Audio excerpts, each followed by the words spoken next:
Oh, welcome to my live stream. Just let me check the sound. See, I've been fiddling around the settings again.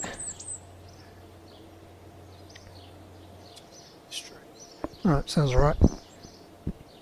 Okay, here I'm shivering and freezing. It's cold. But we've had, I think that we've had sort of cold snaps, coldest cold snaps we've had in quite a few years. Oh, it wasn't this cold last winter.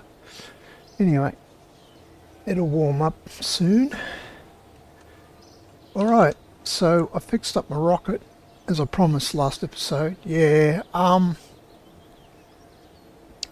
it was something stupid really. I should have spotted it straight away, but I wasn't 100% at the time. I fixed it up. Right. This it's because there was the section there. I've now put a an engine plate shroud around it.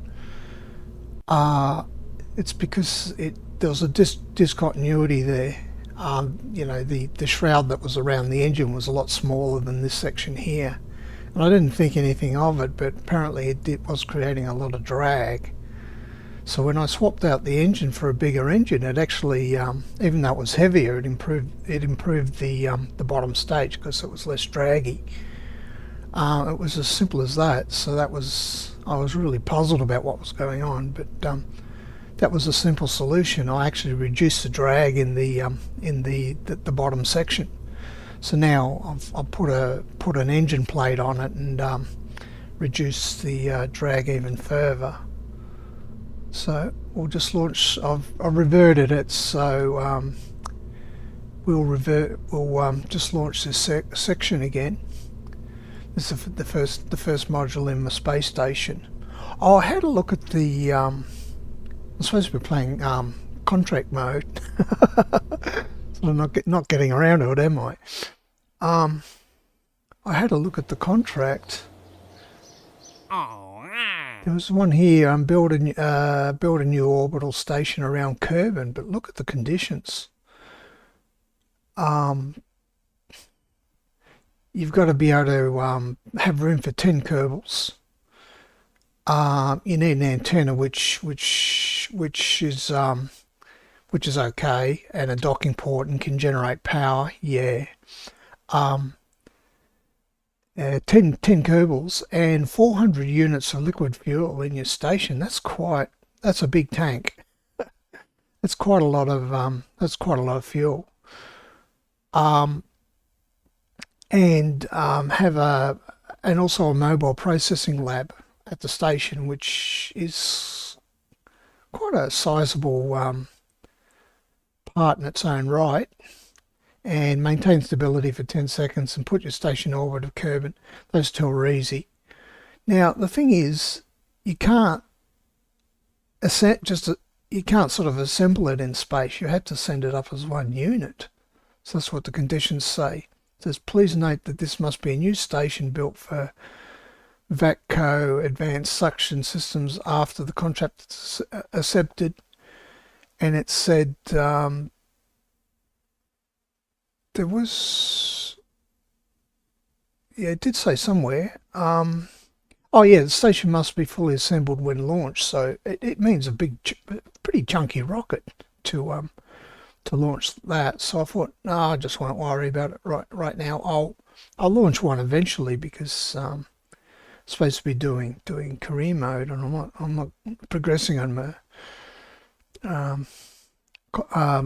tech tree at all at the moment, because I'm just writing scripts and stuff. But anyway, yeah, so that's why I haven't picked a contract. It's too hard at this point in time. So I'll just ignore it for now and just work on getting the scripts running. I'll probably do some of the space station contracts later, some other episode down the line. All right, let's launch this baby and move on with our lives. I think we've spent enough time on it. spent enough time on it, I believe. Yeah, I've tested it. It works all right. Let's just see. I'll just launch it from here so you can see it.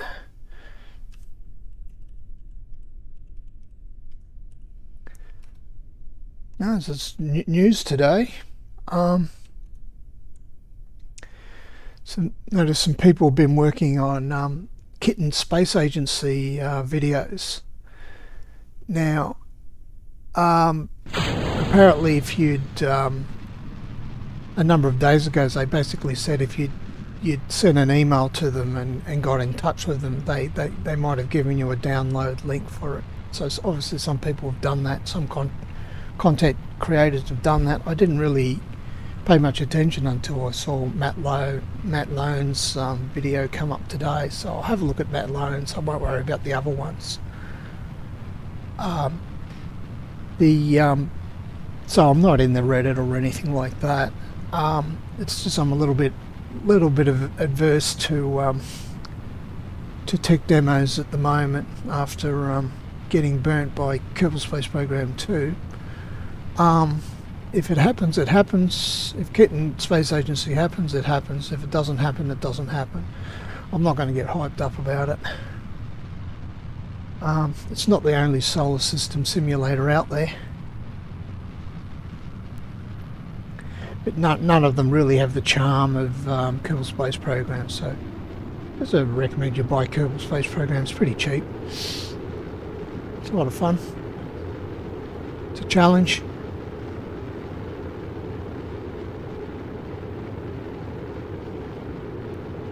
So, in case you're wondering, that's where I stand. If they produce a what are they called? Rocketworks produces a playable alpha. Yeah, I'll pay $10 for that. Not $50 though. We shall see. But I'm not getting into the hype. I can't be bothered. Words are cheap. I just want to see results.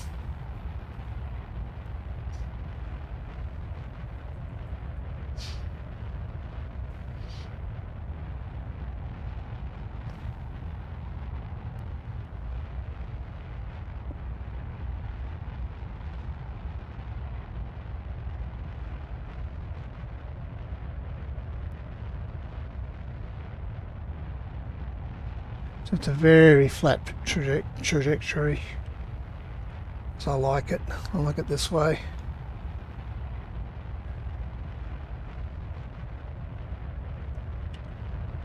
The way the circularization always works out very well. It's more accurate too, because you can sort of keep your inclination under control and stuff like that. Not that I'm too fussed about it, because I've got that plane change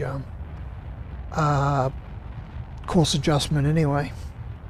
I'm using it as an inclination adjustment, I should say. It is.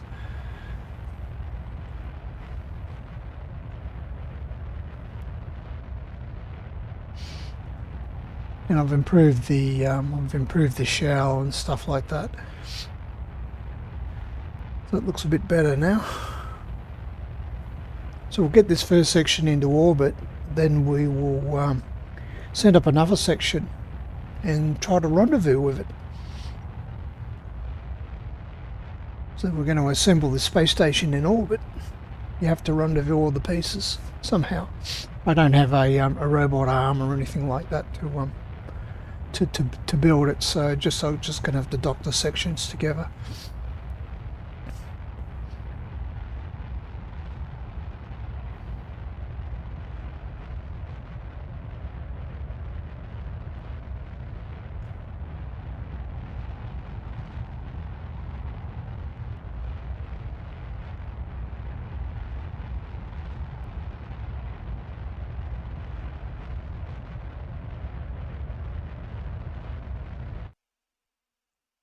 Right.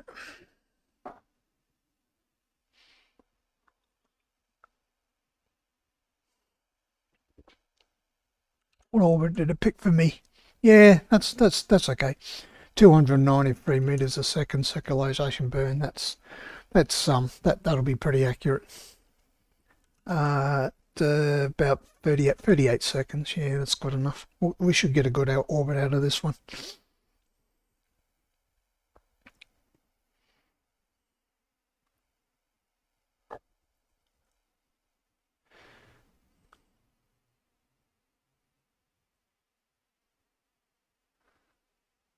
Steering.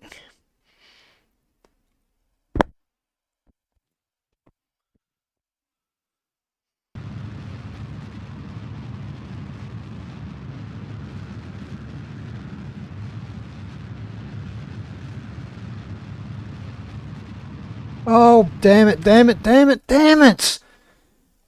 I hate this. It gets me every time. It reverted back to the bloody default crew again. Sorry about this. Oh, it gets me. I don't expect it. I expect it will keep the crew that I saved, but it doesn't.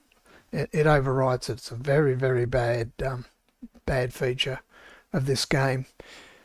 That is very frustrating.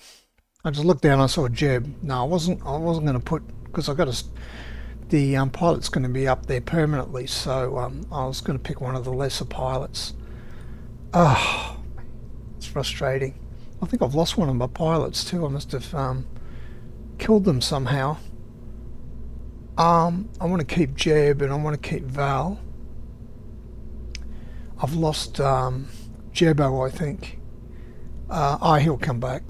I should. Oh, actually, he may not come back. Actually, I'm starting to get a bit worried now. Oh, I've got the wrong save. Have I got the wrong save in here? No, I've reverted. All right. Yeah, somehow I lost him. I must have accidentally terminated him or something. Sorry, Jebo. I don't know if I'm going to get him back. Actually, it'll tell me, won't it? Yeah, I lost Jebo. I lost an engineer and a scientist and a pilot. That was bad management. I must have just deleted the section. I don't know if he will come back. Maybe he won't. I guess I'll find out.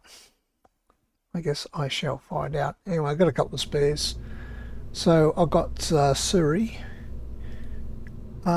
She can go into the lander can. And I'll just pick two at random, I think. I don't know why I need them, but they're going to be up there permanently, so unless I bring them back down again. So yeah, but not have too many right now. There might be an air leak and they might all die. Alright, tip number 2 already. I just looked down and I saw it. I thought, oh, you bastard. Does this to me every time. It doesn't save the assignments, you see. Right.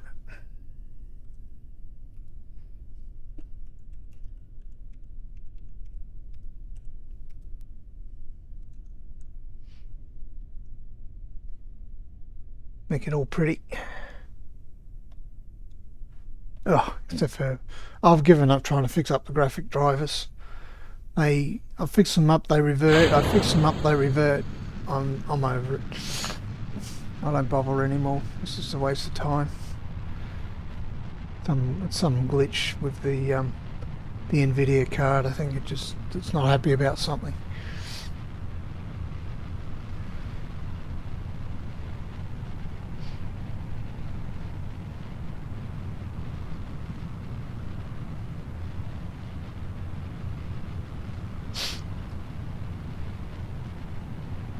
Let's make it look pretty.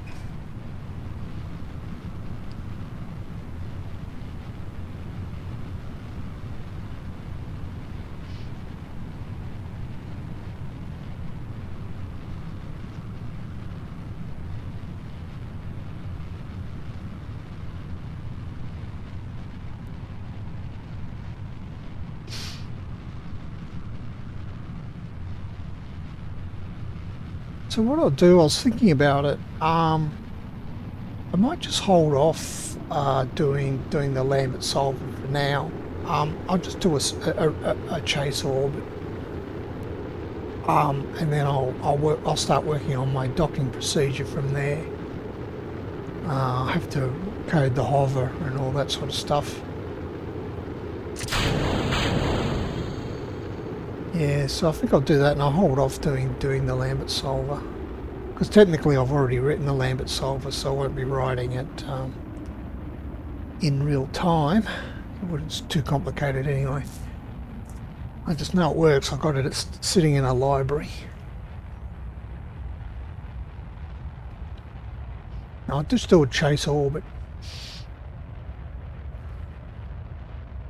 I've already got a procedure to do that.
Sort of I look out the window and I can see blue sky, and 10 minutes later look out the window and it's grey, dark and grey again. We're having that sort of weather where the showers excuse me, it's not really a weather front, it's just the showers blowing off the sea at random. It's very hard to predict because you don't know if it's going to rain or not. High chance of it raining during the day. I hate this sort of weather. Or if it rains, I'd rather it all just comes in and just rains and then gets it done and out of the way again. I don't like the intermittent showers. So that, you know, the range of the forecast rain was about 2 millimeters to about 25 millimeters. So that means there's a chance of, clearly they're saying there's a chance of a storm. So if you happen to get a storm overhead, you'll get 25 millimeters of rain. If you don't get a storm overhead, you get 2 millimeters of rain. So must be great being a weather forecaster. People don't understand. Weather can be intermittent. You can't predict it. You know, one suburb will get the thunderstorm and the next suburb won't get the thunderstorm, so you know they can't predict that down to that resolution.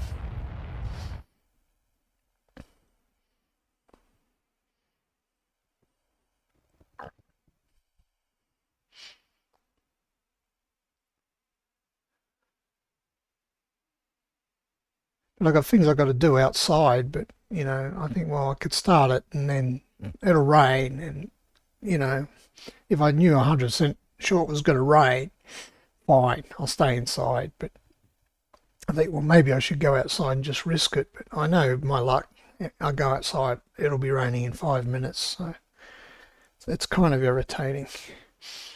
And clean out my garage and stuff.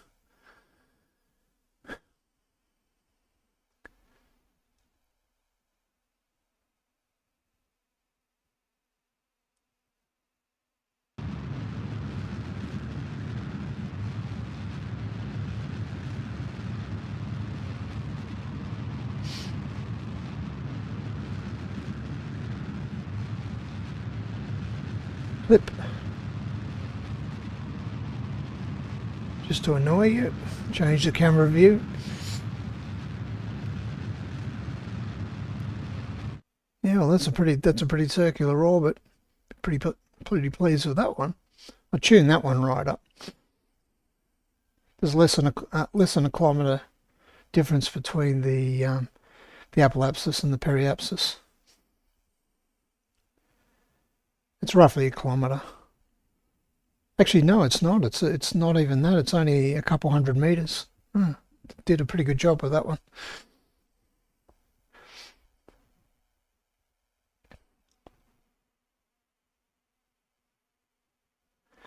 And we've got an inclination of about 0.1, and we're about to change that to 0. Make my life easy.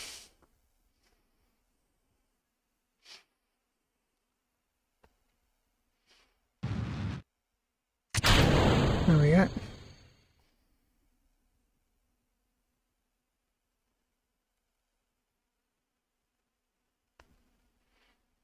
And I changed the clamshell. The fairing to clamshell. So it looks so much better.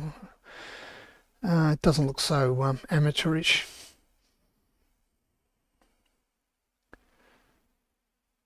Although they wouldn't do this in real life, they try not to contribute to the debris problem in low Earth orbit. They'd remove the fairing in such a way that it would re-enter and splash down again. All right, so here we are. It terminated. The program terminated. So let's save this, lock this one in, and we'll move on. We'll move on. All right, so I've already tested the module out. It all seems to be functioning correctly. I don't know if that's worth demonstrating. I'll just do it a little bit.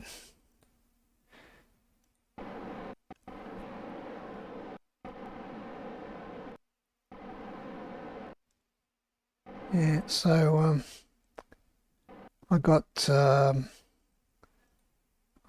of, you know, I got up or down, I got up, I got left and right,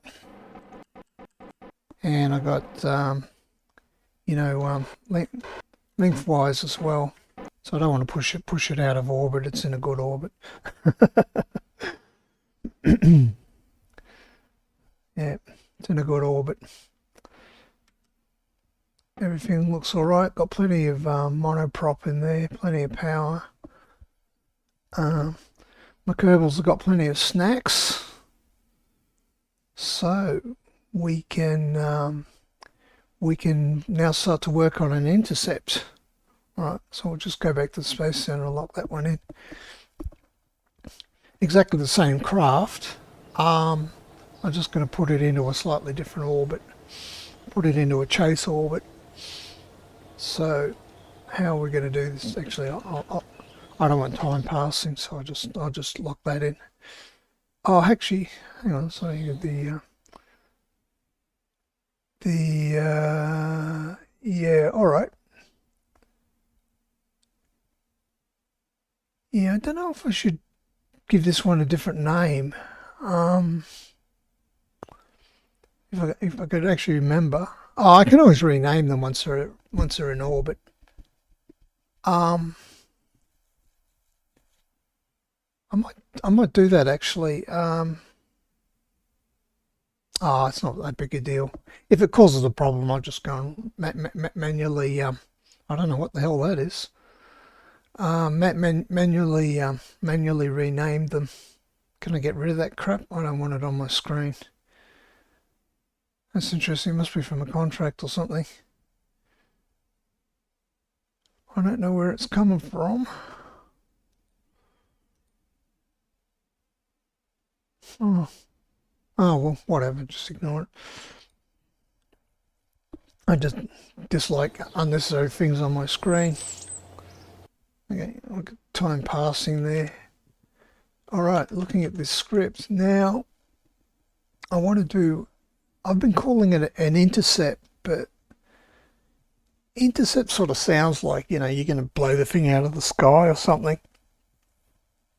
So I might rename it to Rendezvous. I think um, people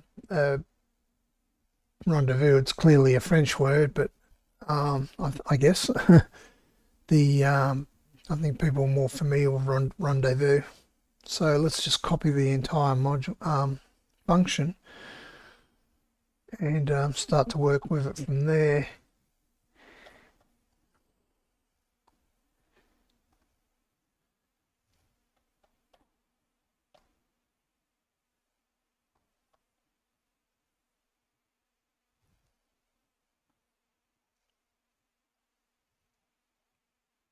I think I called it intercept.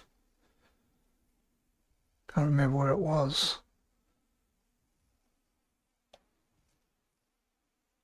God, I've been writing a lot of code, haven't I?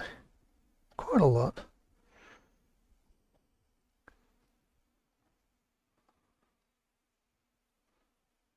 Which to orbit, dude? Oh, I've already called it rendezvous.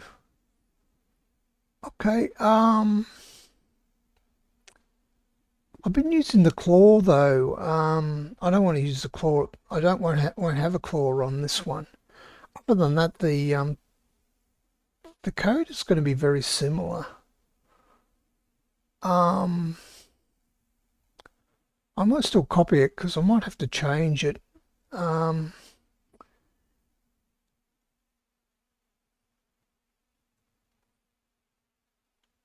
It doesn't have a claw.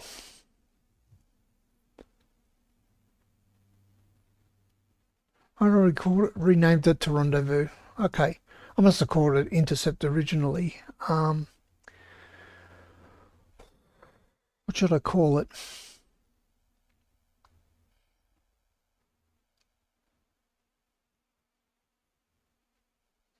It's going to be very similar. Maybe I should just comment out the code and just not worry about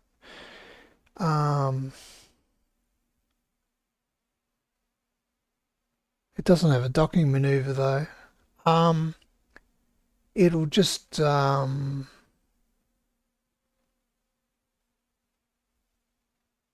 it's going to be a little bit different. It's going to be a little bit different. Okay. You just want to get it. It's what they call I think it's what they call station keeping. You know, you basically get close enough, then you can start to think about your docking maneuver. But you just usually you park it nearby, and I think they could just call it station keeping.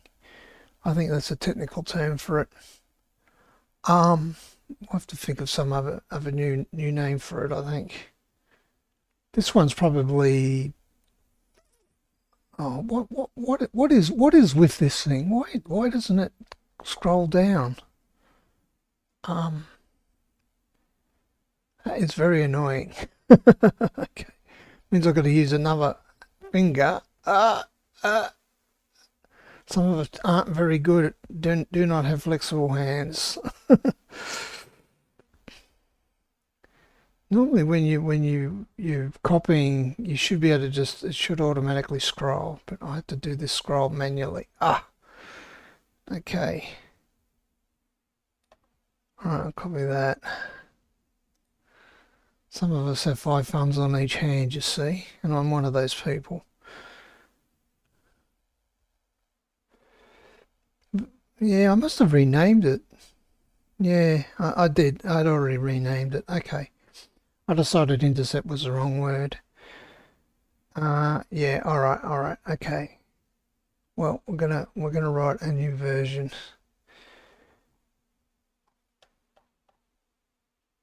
of it anyway. We're just gonna have to think of a clever name for it. I think it's a bit unwieldy, isn't it? Okay.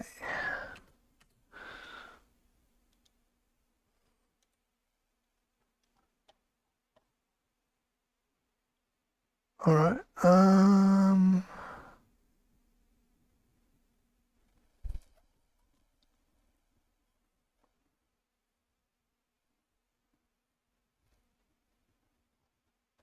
Which ISS, yeah. Right, okay, yeah, cool. Let's call it, yeah,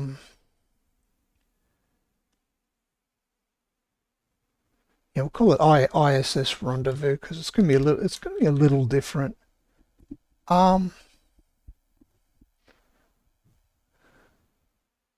Yeah.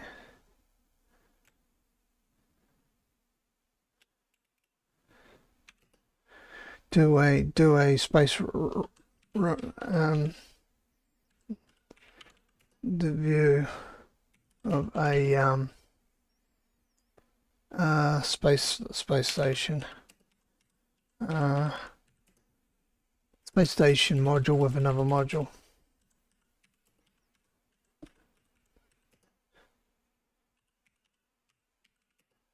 With another module. This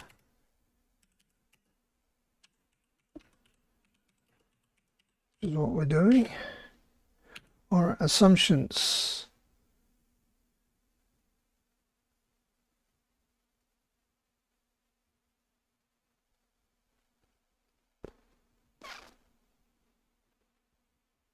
Yeah, all right, we'll take that assumption out. We don't need that one anymore. Yeah, we've got to get them within about 10 kilometers.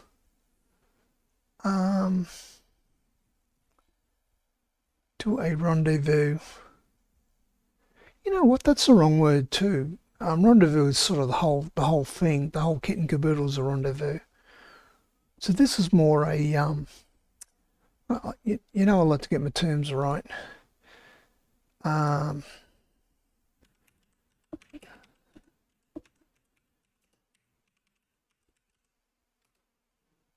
Orbital station keeping.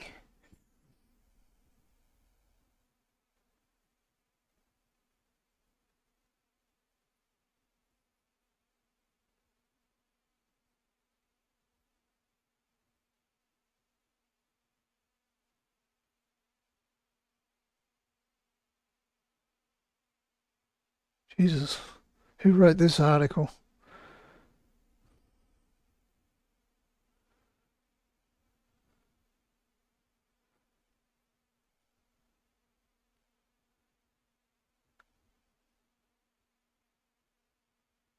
It's not station keeping. It's maintain. That's maintaining the orbit. That's the wrong word. All right. That's the wrong word for it. That's not going to do us any good. What am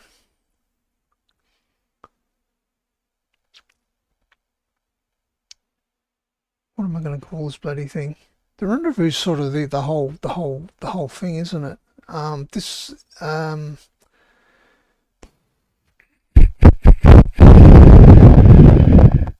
It's almost like a. I'm just going to call it a close approach. I've just made up a new word.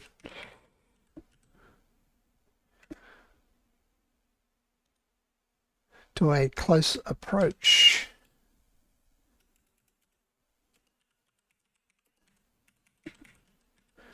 Of a space station module with another space station module.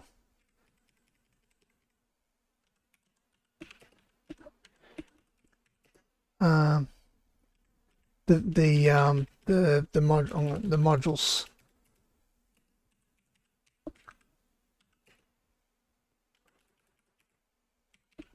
start out in almost the same orbit.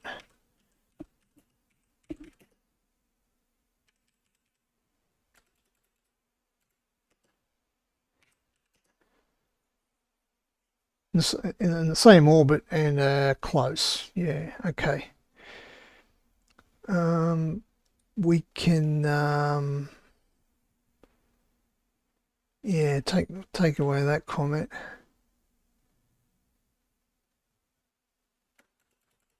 That still applies. We can take away this bit.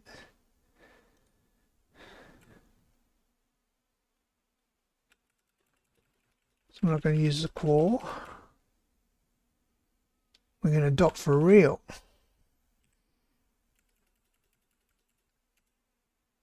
The script will make multiple docking attempts, make multiple, actually no, we're not docking, are we? No, we're just sort of, I wish there was a good word for it. I might think about this later. You can always rename your modules. Okay. Yeah, my target, yeah. All right, that's all good. We don't need the claw logic. We don't need the docking logic. Or do we?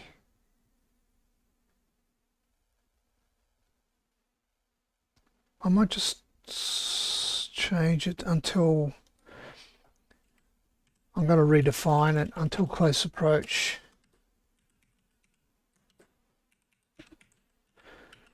All right, so we need that Boolean back.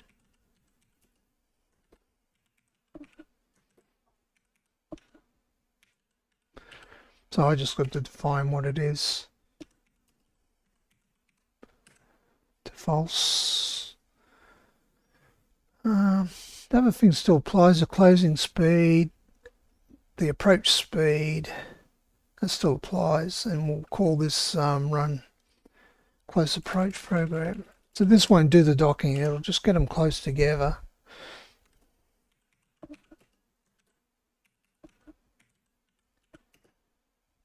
All right.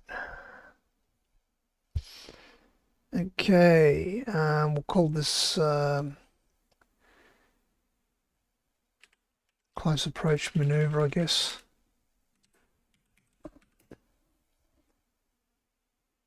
Running, in the present tense. Close approach maneuver.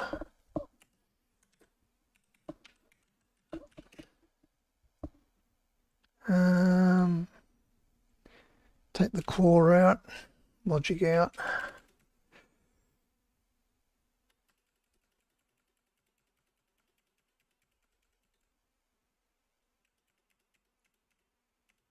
Okay.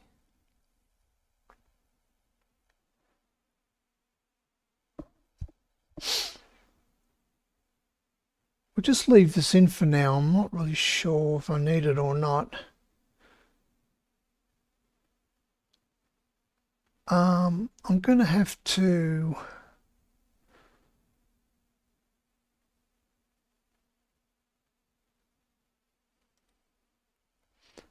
come up with a new terminating condition.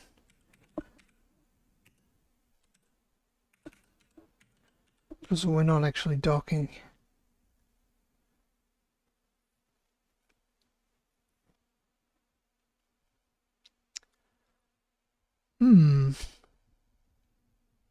I'll think about that one. All right, the rest of the logic's the same. I'm going to leave it there. Now I've got to decide what is my user. You know, it's good to think about in your head what your terminating condition is for your program.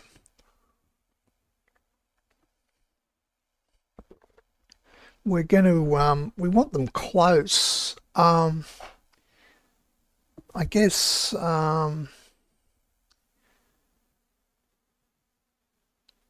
they're actually going to bump into each other, which I might modify this code a little bit and take that out. I think kill. Actually, you know what?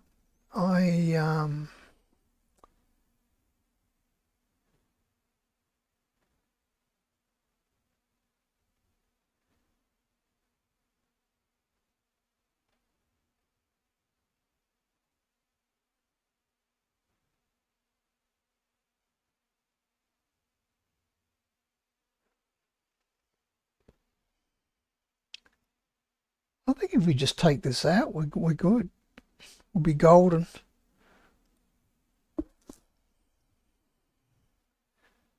I think all I have to do is say set close approach to true, and remove that other bit.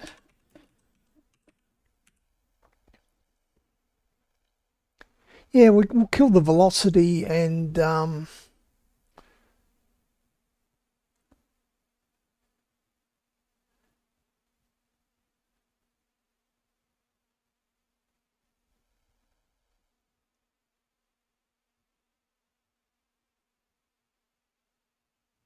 I don't think we need this section anymore because this is for them to actually bump. We don't really want them to bump together because it'll just leave them both tumbling. You don't really want that.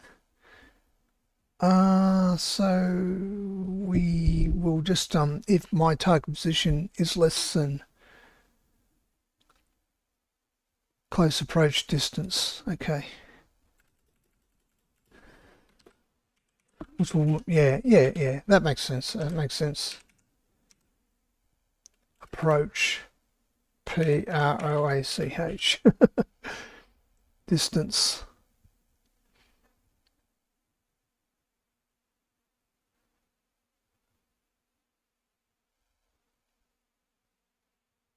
I'll just say, call that max close approach speed. May not even need it.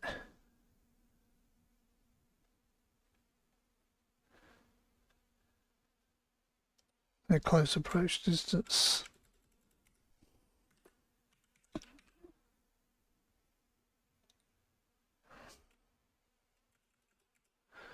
All right. Yeah, max close approach speed will work.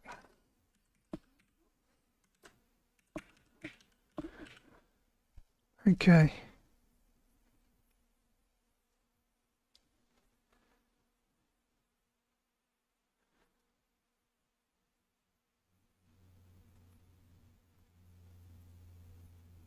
Yeah, I think we I think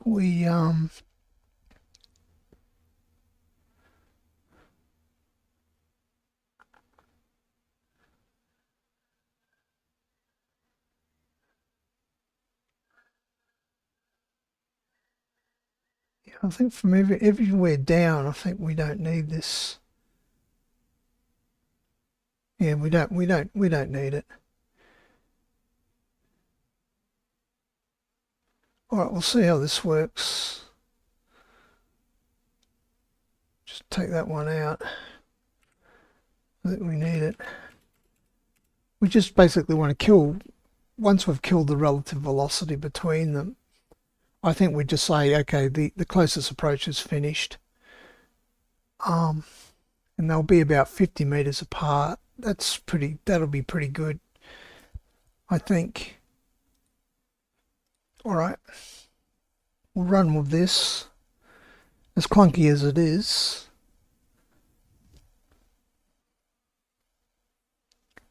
it's a bit clunky, but I know it works because I've used it several times already.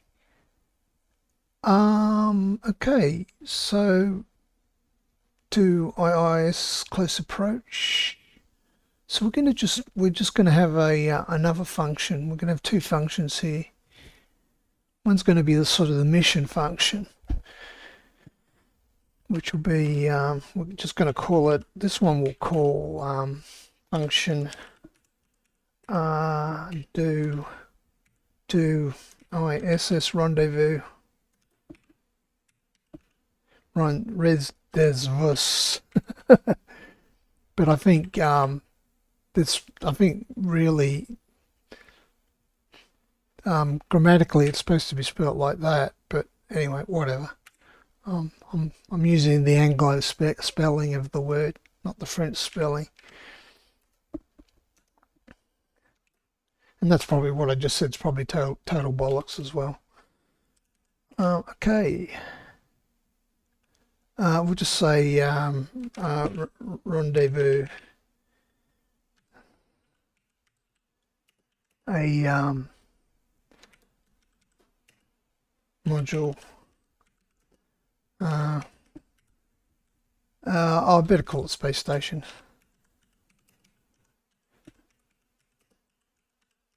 Module with another space station module.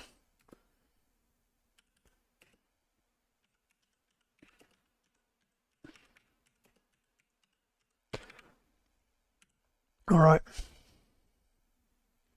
So clearly one of the things is going to be we need a target.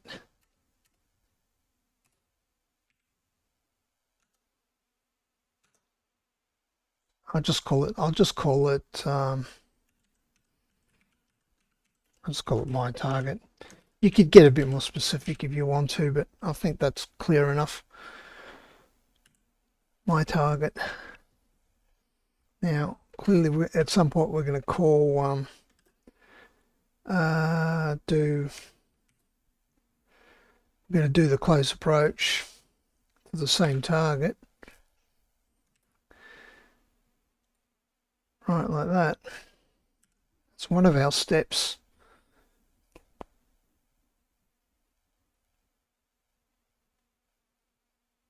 So we're going to the whole mission. We're going to have to launch it. We're going to launch it. It starts from the launch pad, so we're going to launch it. So I just use the same setup here. I just take for now. I'll just take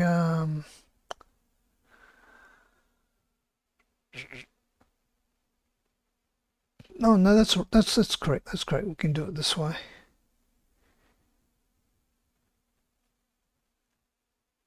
Yeah, we'll just do the similar thing. We're making a couple of assumptions here, but it doesn't really matter.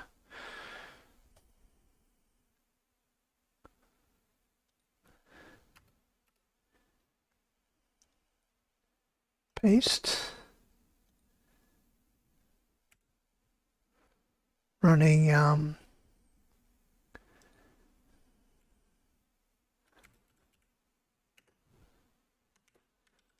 ISS Rendezvous.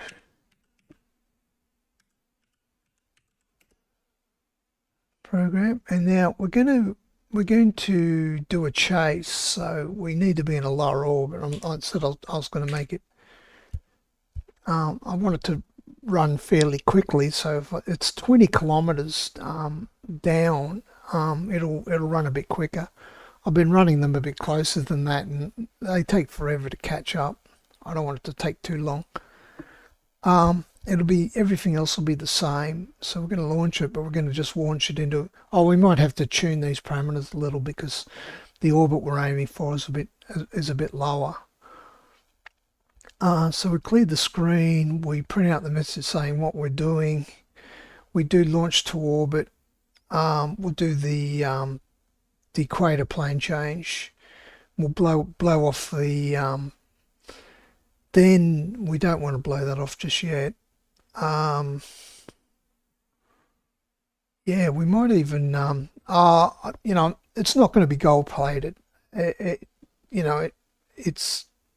I'm not trying to aim for a gold plated version of these scripts. So there might be some silly stuff in the script, because to do the plane change, you have to go. You've got to orbit all the way around to the ascending node. So you might go and pass your target on the way there quite easily. Anyway, we'll just leave it in. We'll just see what happens. Now, we don't want to blow off the second stage just yet, because we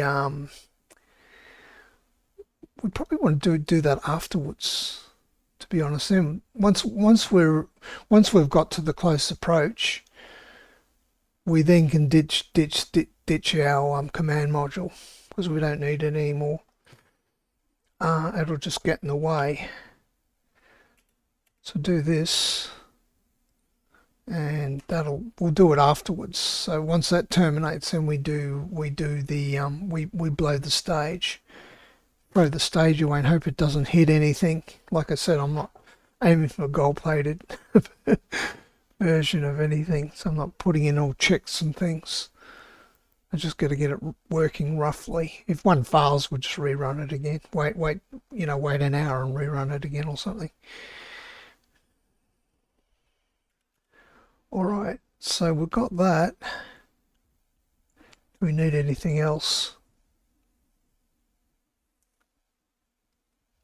No,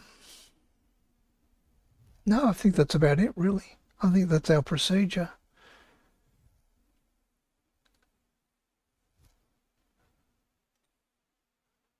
I think that's our procedure.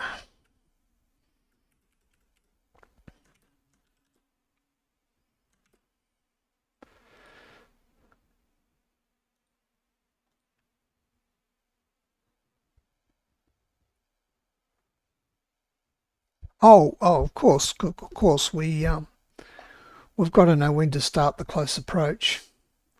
We've got to put in a bit of extra logic here. Okay, we'll do the plane change. That's cool. And then we say it'll be just an if statement. If what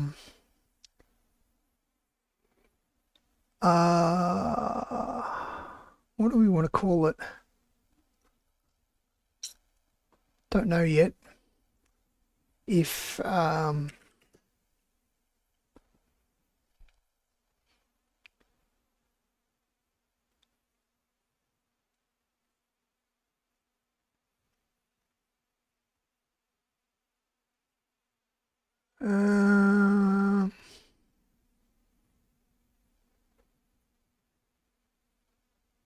we've already got my target. If my target position mag is less than or equal to, how close are we going to get them together? Oh, well, okay, the orbits are going to be 20 kilometers apart at least, so it's going to have to be a little bit better. They'll be on almost the same orbit, same circular orbit, because I'm making life easy for myself. I'm putting them both on really good circular orbits of zero inclination, so they will pass. It'll be well behaved. Their close approach will be easy to work out. It'll get more complicated if I go and put in a Lambert solver. But anyway, that's maybe an episode or two down the track. I've got to think about that. I think maybe I better do that as a homework assignment. There might be a few things I've got to think about there, because I might get it half done online and then discover on live stream and then discover it's not going to work or something. So they're going to be the minimum distance between them is going to be 20 kilometers because we said so. Because I put them in an orbit that's, I can always, if none of this works out, I can adjust it again later. So 20 kilometers, let's just make it 25 kilometers. I reckon that it'll still work. We've got plenty of fuel. It's not as critical as Minmus, because Minmus, you know, all the orbits are smaller, so the curve of the orbit is more pronounced. This is around Kerbal, so that it's not too bad. I reckon it will. My logic is working fairly well. I reckon it'll handle this. So as soon as it gets down to, they pass. So they're on a chase. They'll be on a chasing orbit, and as soon as it passes within 25 kilometers of the target, it will then start to it'll do the close approach. Okay, I reckon that'll work. I reckon that's simple enough to work. And then we'll blow the stage and hope it doesn't hit something.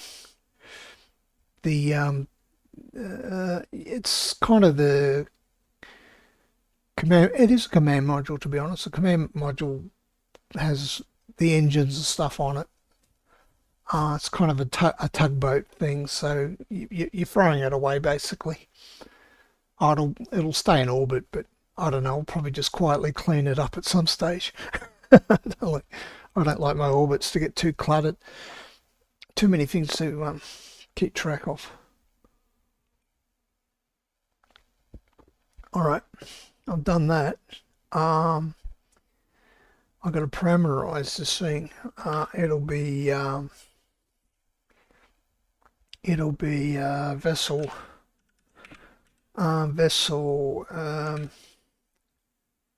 This is where I've got to worry about the naming.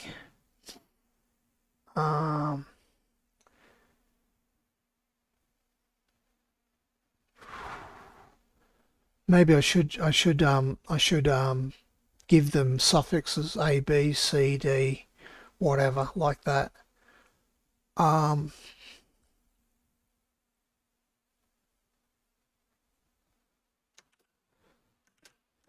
we called it IS-01, and let's rename it to A. A is the first module, B will be the second module.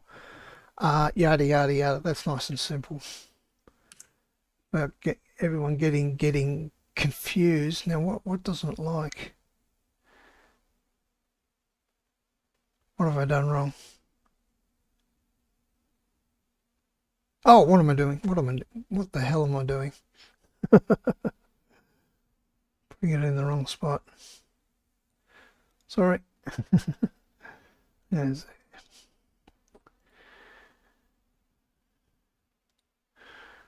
Yeah, that doesn't make any sense. All that one either. All right. So we'll just go back to here and do it before I forget.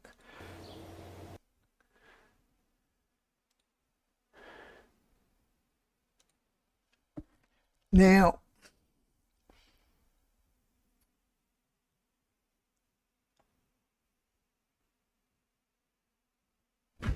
I guess it's gone and been named from here. All right. We'll just call it A, and we'll change the type to just to keep them all consistent. We'll make it a station. There you go. I haven't done this in the script. I'm doing it manually, but who cares? All right. And you probably want to check that actually did work. Sometimes it doesn't for weird reasons.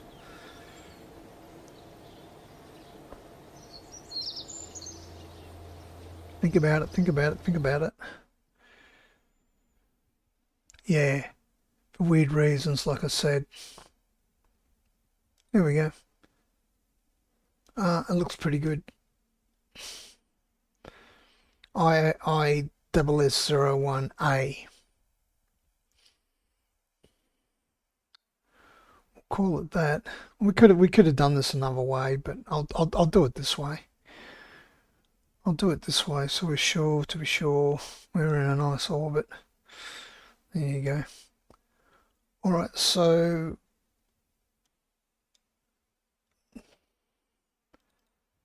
okay.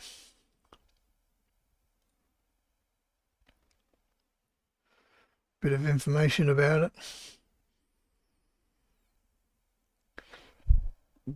Oh, excuse me. All right. Okay. So 01A is our target.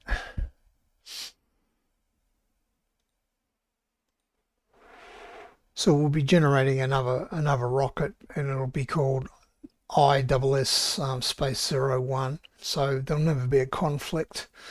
It'll be unique. Let's hit it. This must be getting pretty boring. Listen to me talk. You got to be interested in a bit of coding, clearly. All right, let's hit it. Find all my bugs in my code, eh?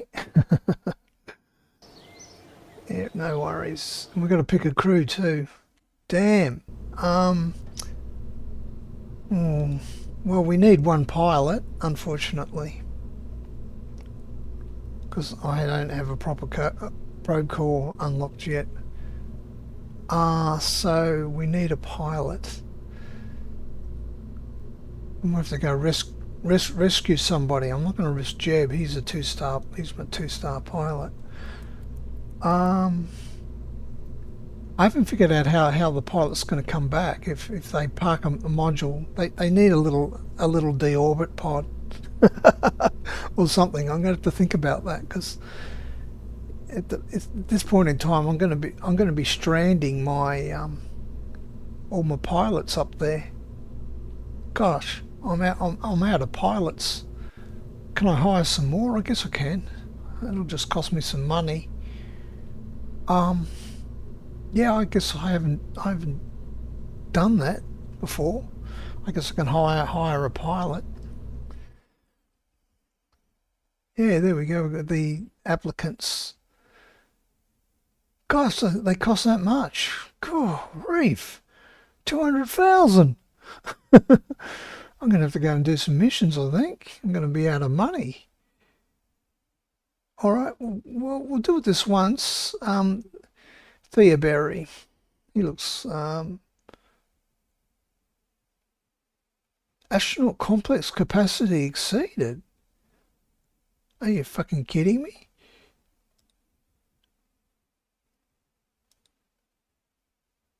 Well, I got these ones that died, but I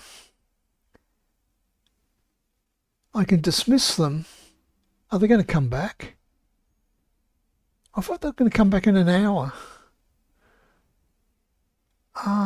They come back to life again. Hang on. Maybe I just got to forward the clock. Hang on. Let's get out of here. What did I set the parameter to respawn Kerbals in an hour. I don't know if they're going to come back. I'll go the next day. All right.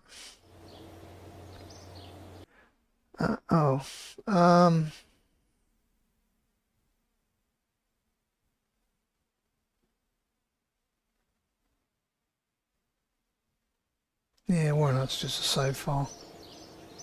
Alright, let's... I don't have all that much money. I'm going to go out and do some work. I think they came back. Alright, I think they came back. Yeah, alright. Oh, good, they've come back. Okay, cool. There's Jebo. Alright, Jeb, I'll give, no, I don't want to dismiss him. Okay, now I did just save that, didn't I? I did just save that, didn't I? Yeah, okay. Cool. Yep. Right, okay. We've just moved time on a day. Alright. We only need one pilot to fly the we don't need any more engineers or anything just yet. So Jebo's come back to life, or we've cloned a new one or some stupid thing. There we go. We'll put him in the lander can because he can fly the ship for me. I want to keep my best 2-star people. Yeah, alright, that's cool. Yeah, I guess if I want any more pilots or something, I just have to go rescue them, and that will make me a little bit of money too, so I'll be playing career mode again instead of writing scripts. Alright, we'll launch the puppy and see what happens. Get going.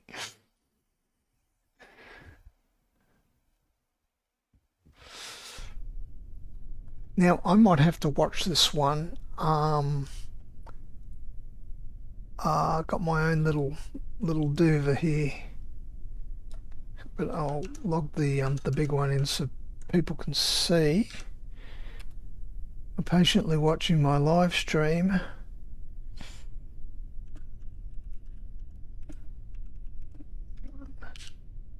Okay. Alright, it's gonna changed it a bit. Alright. Takes up half the screen, great. Oh, I gotta watch it.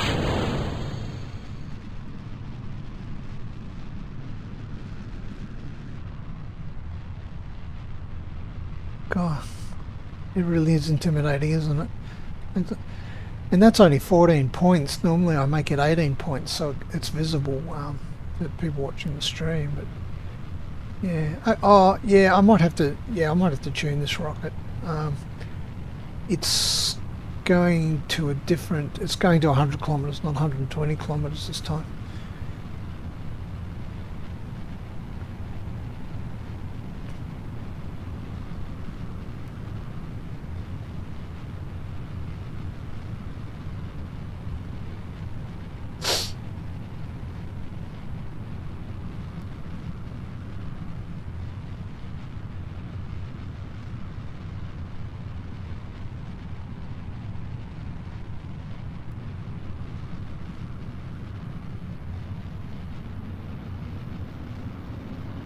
So we should have plenty of fuel to do the rendezvous anyway. Just have to see how it works out in practice.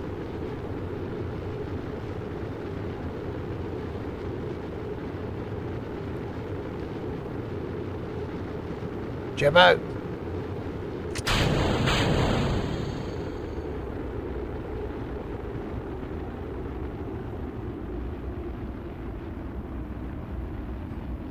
Huh.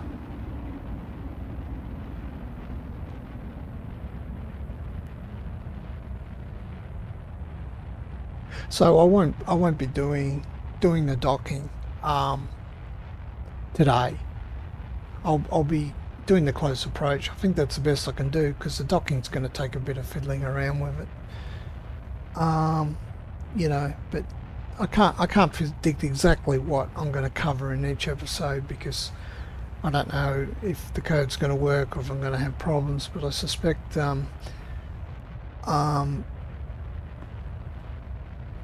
well, we'll just have to see how we go if I start to think about the docking. It's going to be fiddly. I already know it's going to be fiddly. It just is. You gotta write two simultaneous hover scripts and yeah, do a bit of fiddling around there. Weird things happens when you actually dock as well. Weird stuff happens to the Kerbal Operating System. Now we're going to get into a good orbit. I might have to tune more orbit.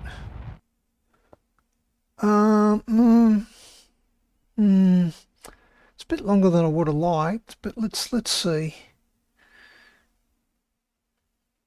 Because when it was going to 120, it had more opportunity to go flatter. So it's the way it works. The trajectory was flatter.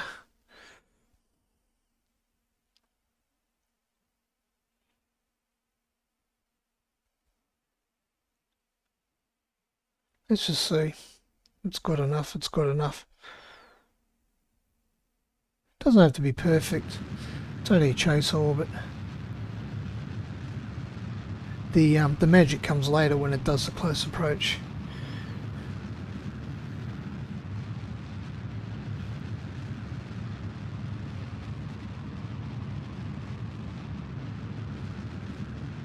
I should be able to make a long form video out of this too. One of my real time series. I think of doing that in real time. It'll probably take a couple hours to run, but having the modules dock with each other look really good.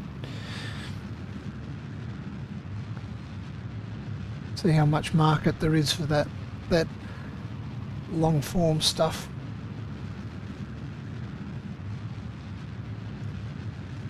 I mean, if nobody watches them, I'll just stop doing them. I mean, that's that simple. There's no point because I can be working on stuff that people will watch. So, you know, pretending to run a business here.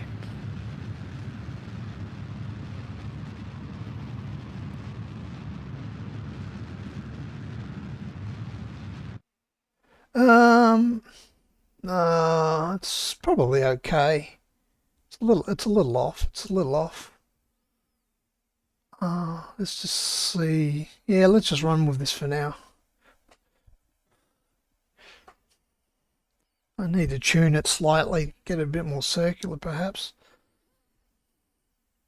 Still pretty close. It's about 4 kilometers off.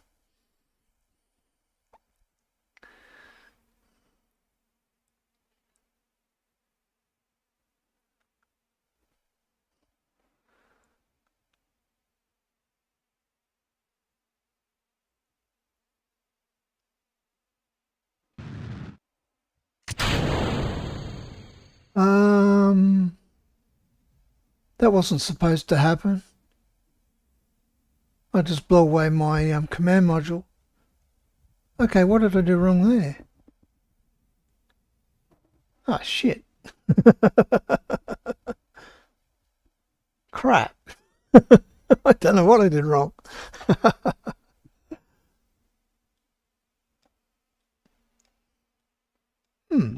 That's odd. Okay. Whatever. You live and learn. Yeah, well, that happened prematurely. Now I can't match. I can't do the close approach because I don't have an engine anymore. We've got a long way to go yet. There. What was the just out of interest? What was our close approach going to be? It's not. It's not even. It's not even bloody giving me a chevron. Oh, up yours, game. What you picked a close approach somewhere. Oh, my code can figure it out, even if Kerbal Space Program can't figure it out. It's in there. All right. Well, you can see it's in a lower orbit, so it will catch up eventually. But it's not even giving me a close approach. Why not? Do you want me to use MechJeb? MechJeb will give me a close approach. I can go and use MechJeb. Well, it pretends to give you one.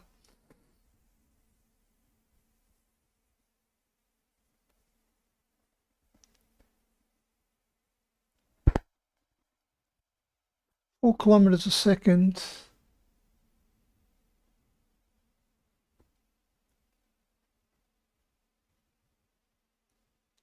What the hell? Poor old MechJib can't figure it out either. I think its definition, I think that the game's definition of a close approach is a little bit different than my definition of a close approach.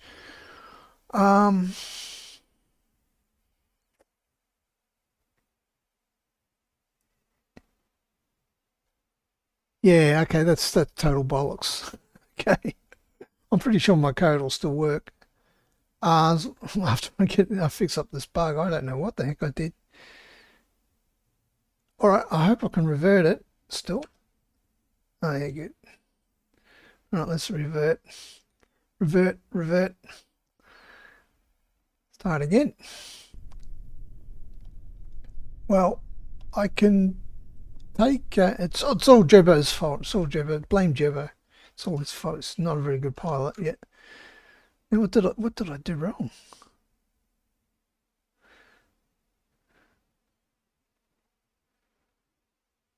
Do the plane change?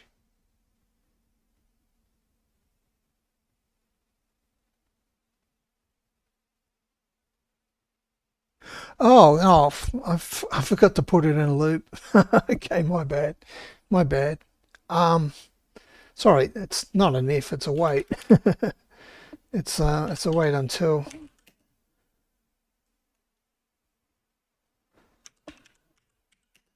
Sorry about that. My bad.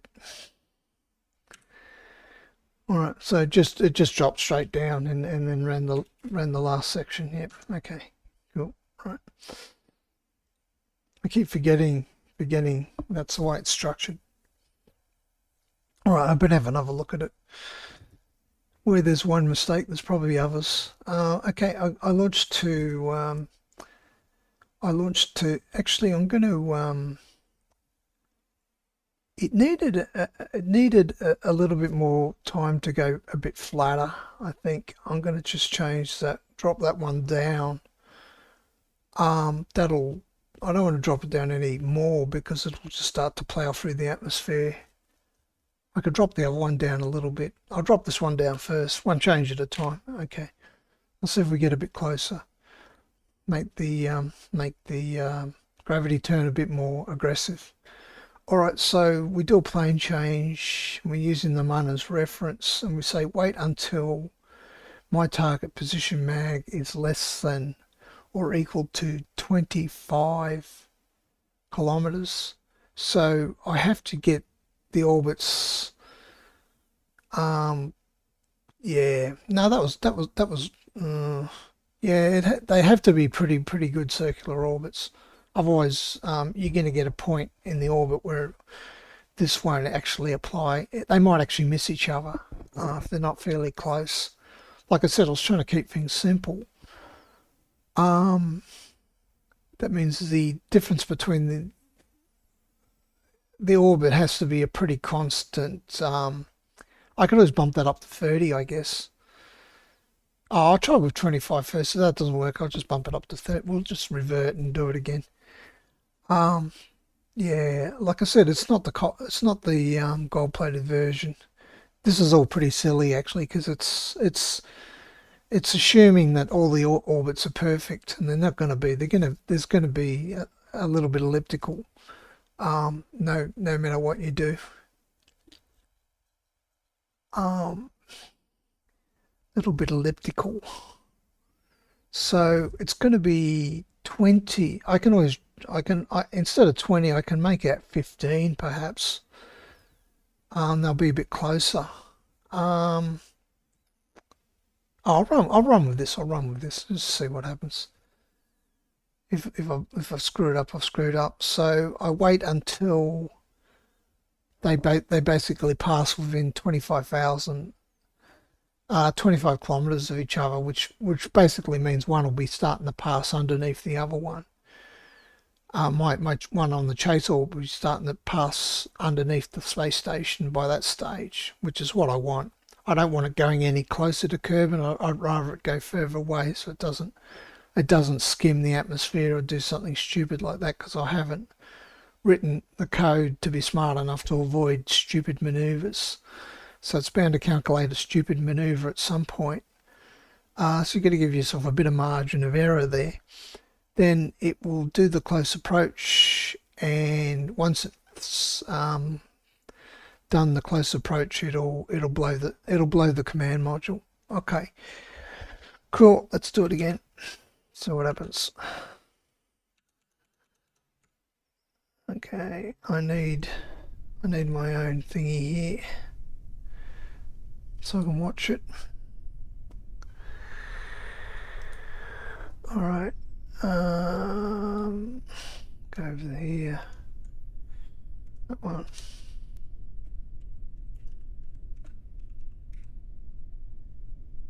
Korea one, wasn't it? All right. So there we go.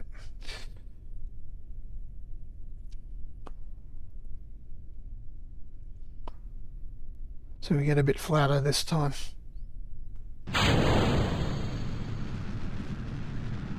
So all I've done is slowed the I throttled down the first stage a little bit more, so gravity is going to have more of an influence on it, so it will tend to pull the orbit down a bit further, so it should be flatter.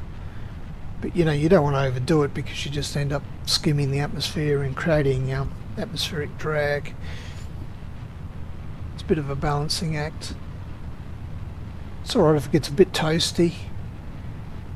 Now that I've got my new sleek rocket design going, not any stupid big gaps in the middle or anything like that. Got everything all nicely shrouded up.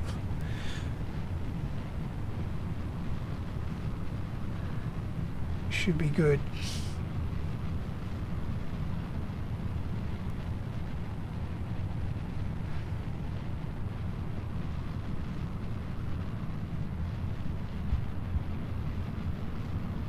It is pretty aggressive.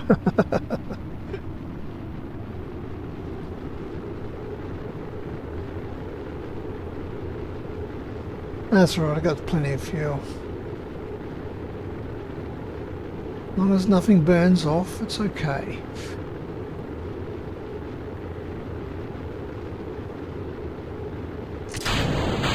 Come on, Jebbo. stop playing your Nintendo and focus on your piloting.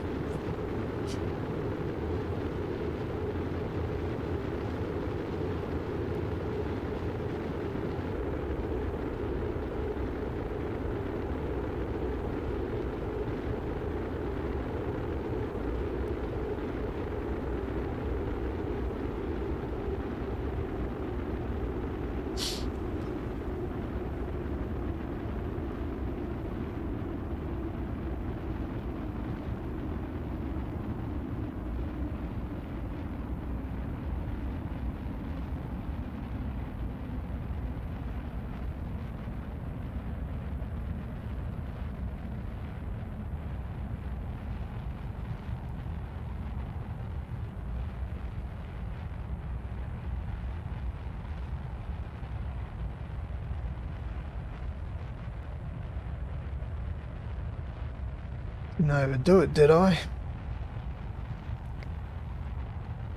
Oh no, I think we've got enough leeway there. Hopefully. We've still got to get up to 100 kilometers. God, it's so touchy. Oh, I might have flattened it out too much. It is so touchy. I didn't change it that much, did I? Did I?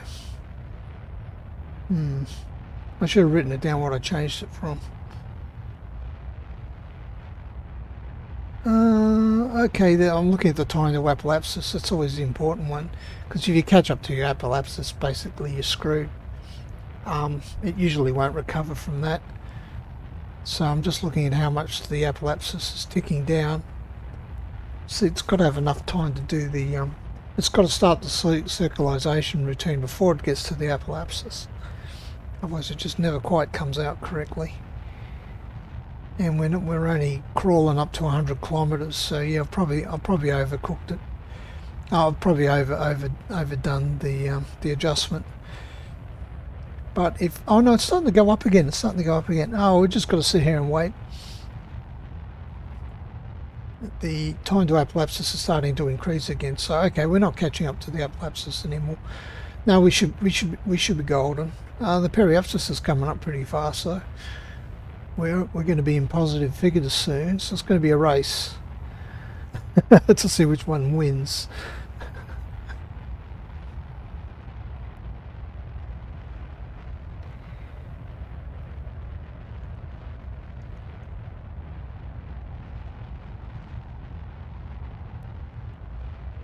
And I think we've lost the race.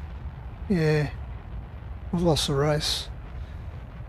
Don't think it's going to recover from this. Oh, it might.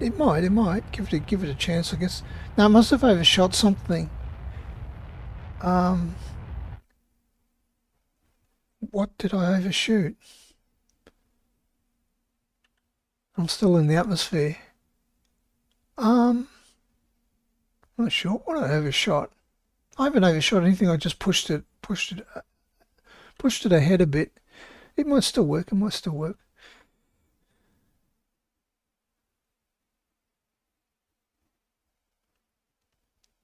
It doesn't do its calculations until it gets above the atmosphere, you see.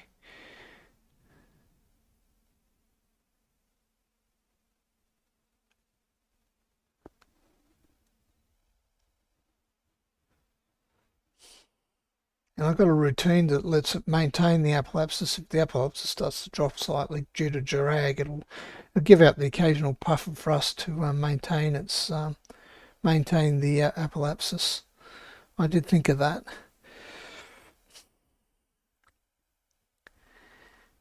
All right, we're just going to. It's just a slow ass trajectory.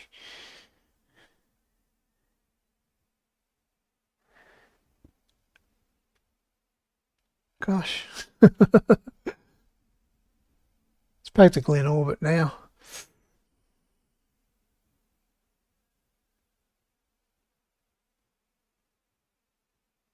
Alright, we'll see if this survives my logic.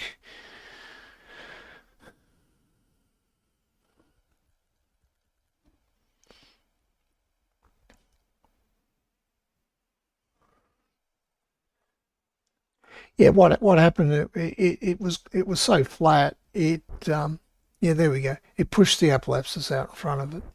That's sometimes that's bad. Sometimes it's not. It's not too bad. It depends on a couple of other factors.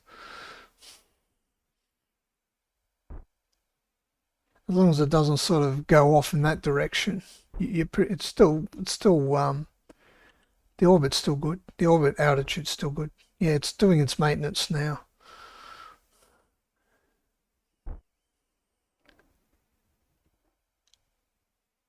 So we've almost circularized in the atmosphere, in effect, which means I was pretty damn close in my tuning.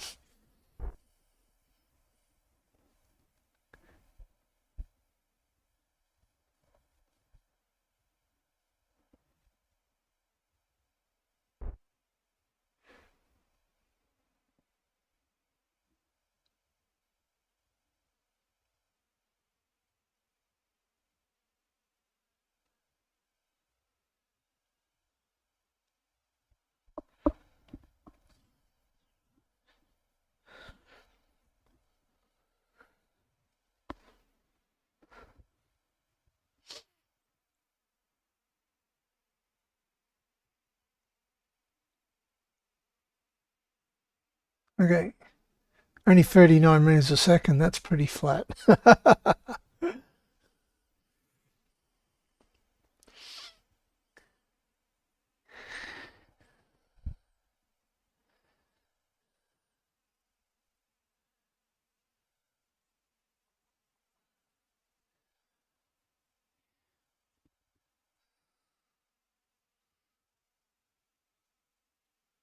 lot of waiting in this game. Just think when they add interstellar, if Kerbal Space Program 2 didn't do it, it was going to add interstellar travel, but Kitten Space Agency is promising to do it. Yeah, just think how long some of the waits are going to be. Yeah, they're gonna have to put some shortcuts like stargates or wormholes or something in the game. It's going to be outrageous.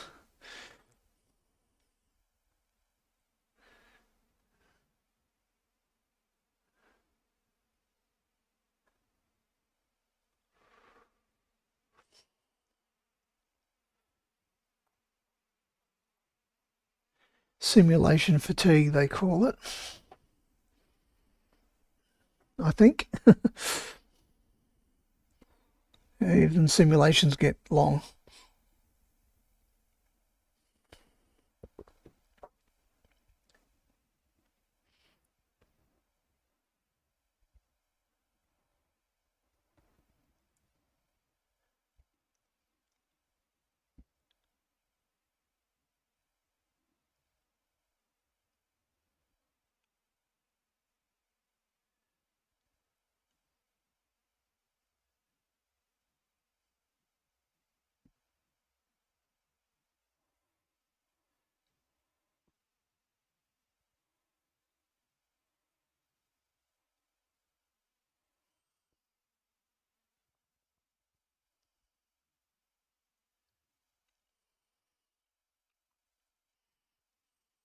Right, showtime.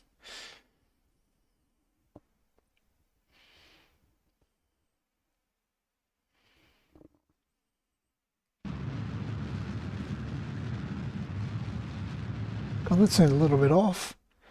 Pretty good orbit though. Yeah, I'm happy with that. Yeah, it was a little bit off. Strange. Oh, whatever. You try to make your algorithms flexible as you can. Not going to be exact.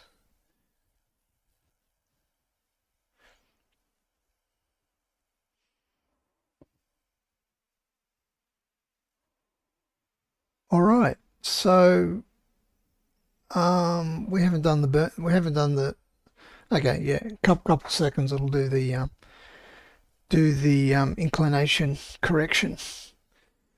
I won't call it a plane change because it's not. I guess it is, but instead of using another planet as a reference, it's using the equator of Kerbin as a reference as a reference plane. So I just call it an inclination change or inclination correction, inclination adjustment. All right, that's done. Let's see what's going to happen. All right, it's a long way away. It's a long way away. I didn't try to time the launch. All right, it will catch up, and I'm getting no indication of when it will catch up.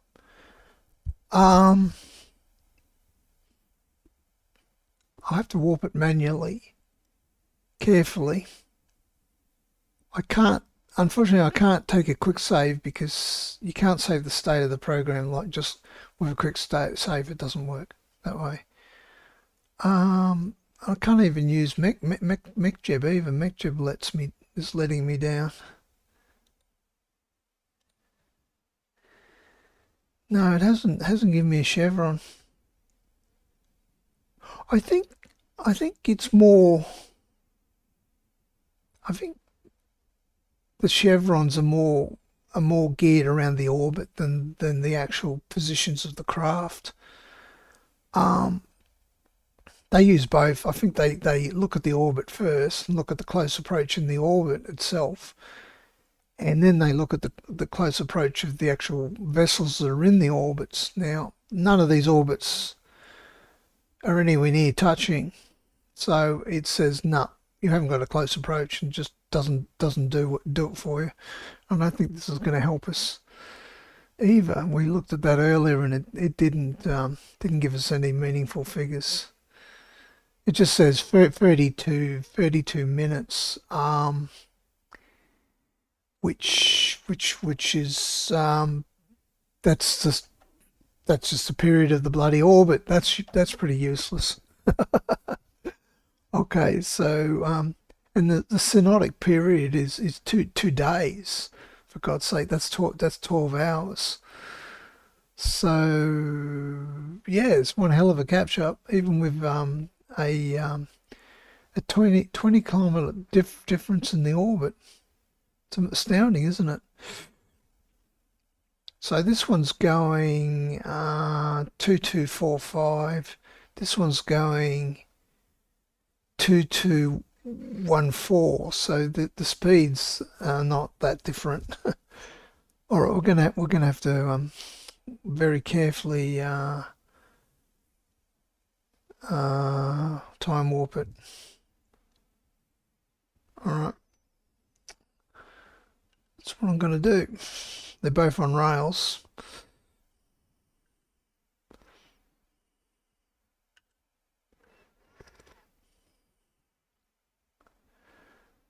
Doesn't give me any information at all.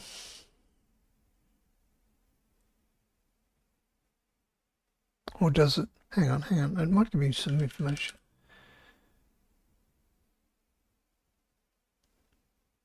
Oh yeah, it's giving me some information.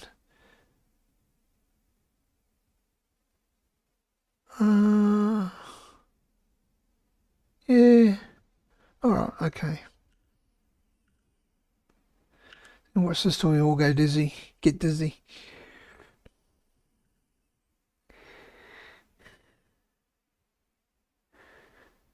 Yeah, this is why I want to do a Lambert solver, because for this very reason.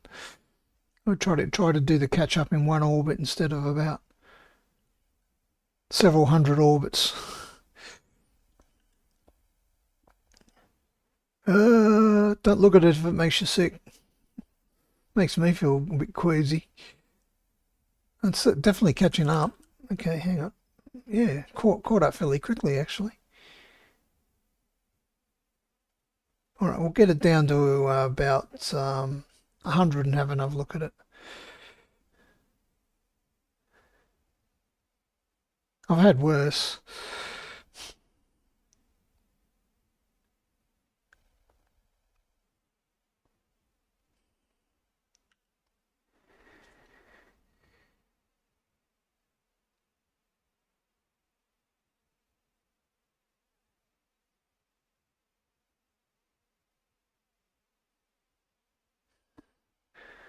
Always have your finger on the pause button when you do this sort of crap.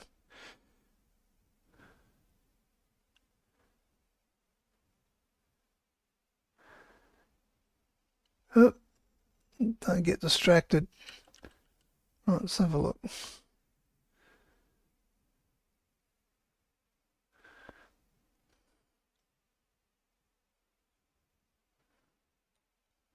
I should have I'm missing a message in there somewhere, aren't I?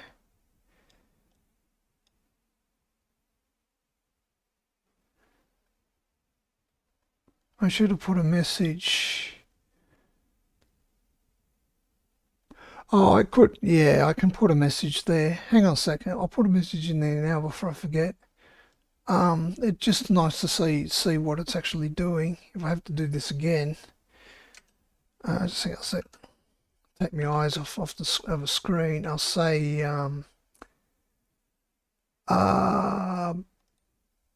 um, print uh,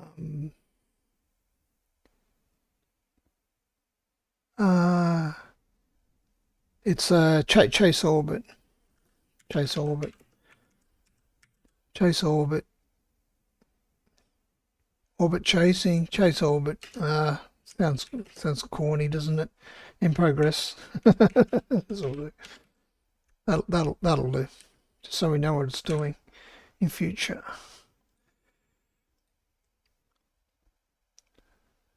All right, and I can add warping code, but I just haven't done it yet. I will add some. I'll add an automatic warper in future. So let this do it all automatically. Now I said 25, didn't I? All right.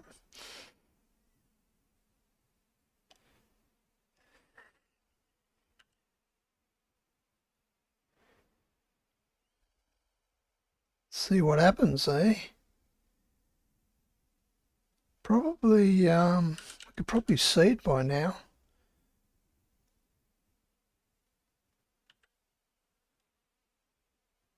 Yeah. Get find the right camera angle. Go on, give me something that I can understand. Now it'll be in front of me, wouldn't it? Won't it? There it is. There it is. There it is. Okay, we watch it from this screen. Much better. I don't know if you can see that. But we're chasing. We're chasing. But it's not even giving me any close approach information at all. God damn you, game. Is there an option for that? Homework time. I do remember there's an option to say you always display the close approach chevrons.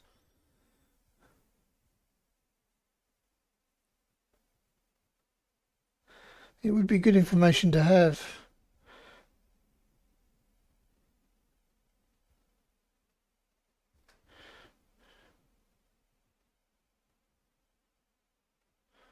In settings.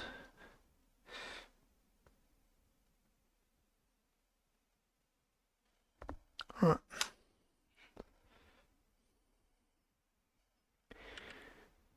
Okay.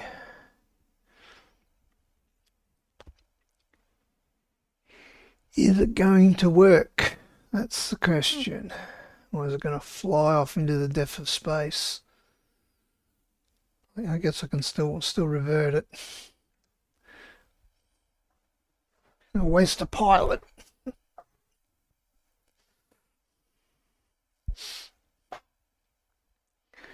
Come on, Jebbo. You can do it. I have faith in you.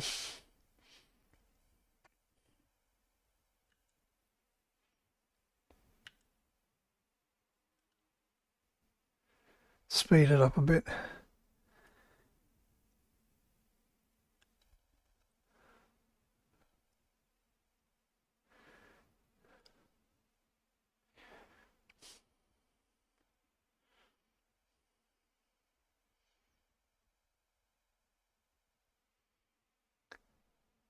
Get down to about 30, I think.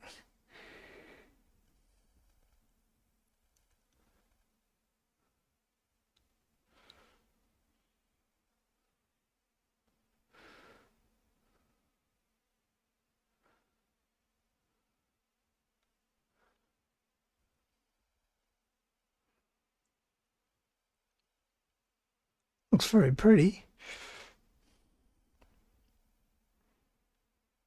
That's close enough.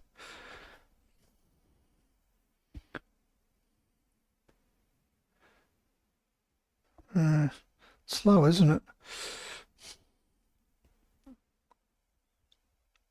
There's not much speed difference between them. Now, does that other view look a bit... Oh, is that clearer? Not really. North is up.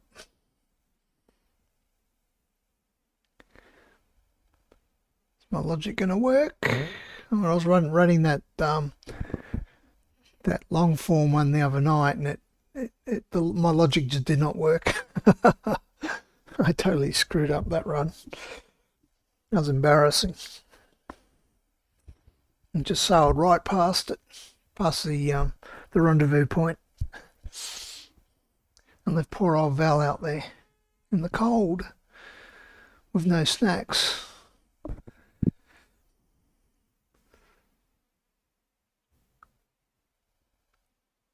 $25 I said, didn't I?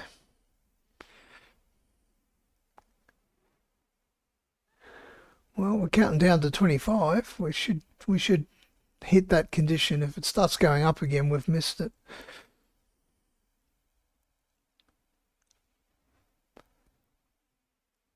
Down to 26.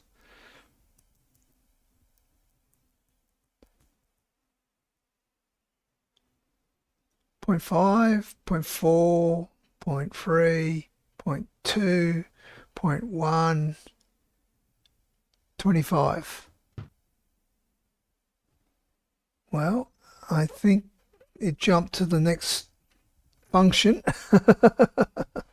Oh, you know what's wrong. The steering is a little awkward. This might be interesting. It's not steering very well. The reason why it's only got a tiny little flywheel in the lander can, because I didn't really have any extra flywheels to add to it. I didn't think to use RCS because I didn't really think I had to.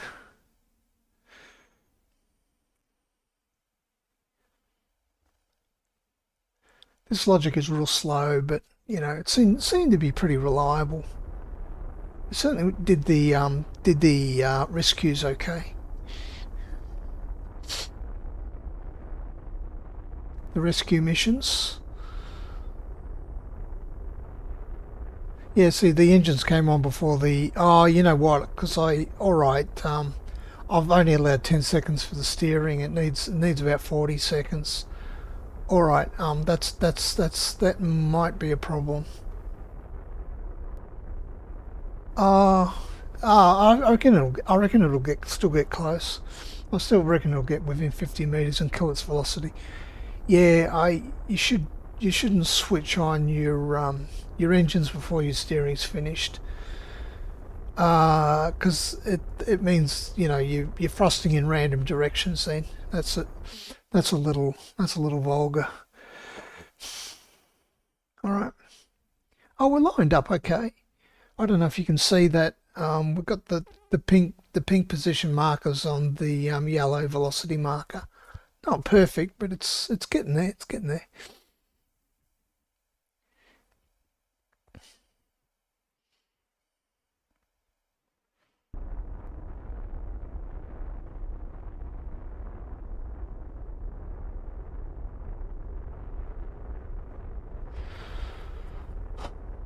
Yeah, okay. If this one works okay, I think I'll wrap it up for today.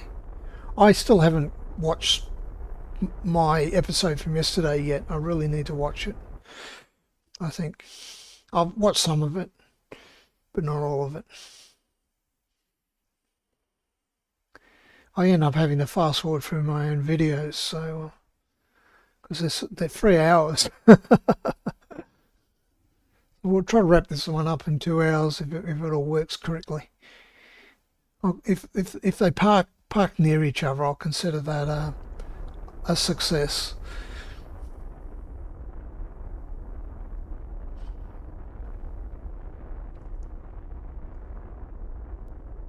Yeah, they're lined up all right. We're going to get within 50 meters. They'll slowly drift apart again, but that's all right. Don't worry about that too much. I'll take a backup anyway.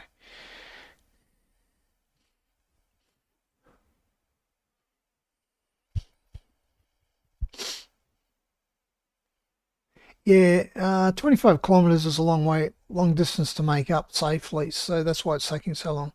I probably could have made. I set an approach speed limit of 50. I could have made that 100. Anyway, it doesn't matter. Doesn't matter. Should just sit here and watch it work. I've got plenty of fuel. We're gonna be throwing the command module away anyway. Okay, I don't know why it's spinning. Something to do with the steering.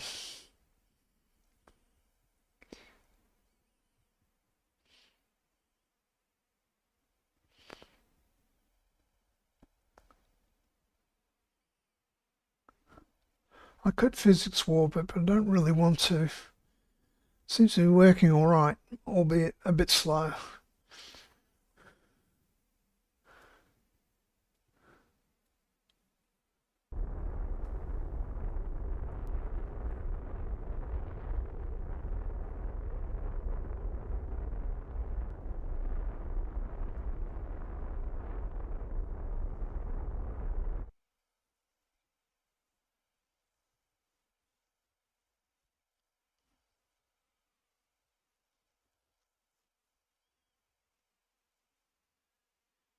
The scary thing is about it is the code I wrote matches the way that I do it manually. I don't know if that was a good plan, but it was the only one I could think of at the time.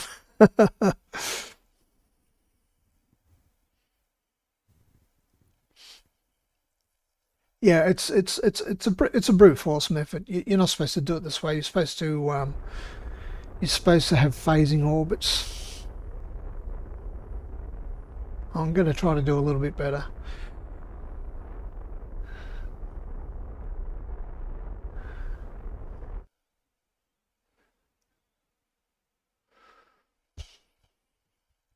Now, it would use up too much fuel in real life. They did it this way.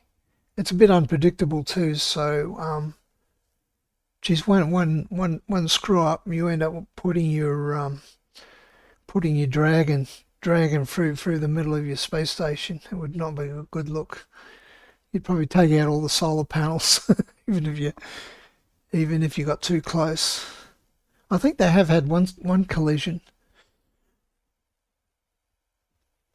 Even a low impact collision, because of the momentum, could be quite serious.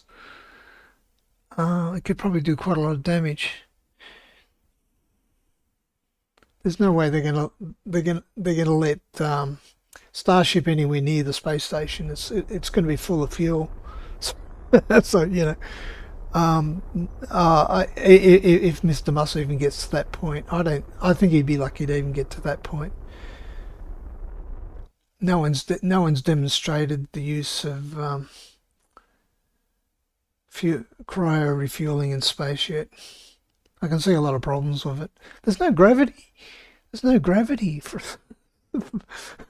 to settle your fuel. You got to do ullage burns all over the place. Oh man, I can see so many reasons why it wouldn't work. But I'm not a visionary, you see. I'm just a cynic.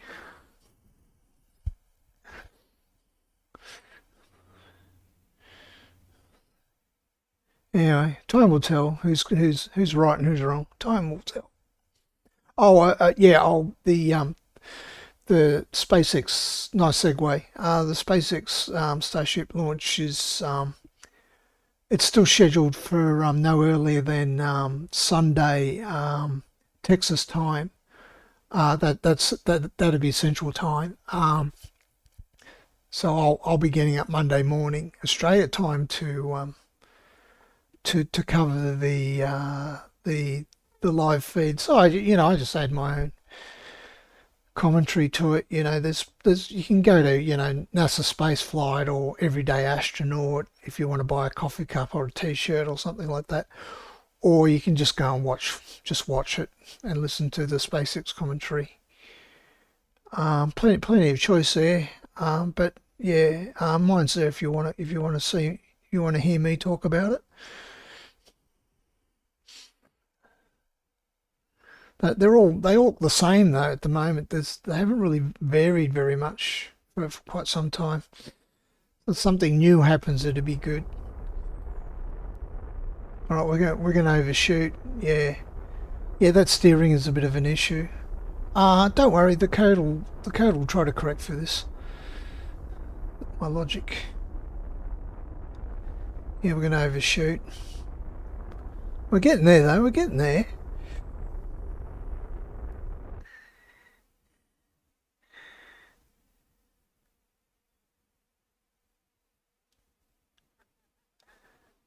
And NASA would not do it this way.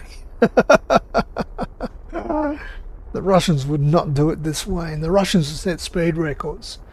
They're demons.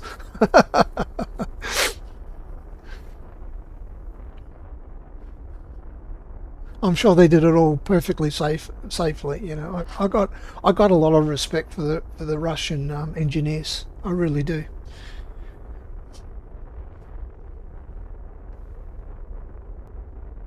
They might think a little bit differently than the Americans, but they do things in their own way. They do things in their own way.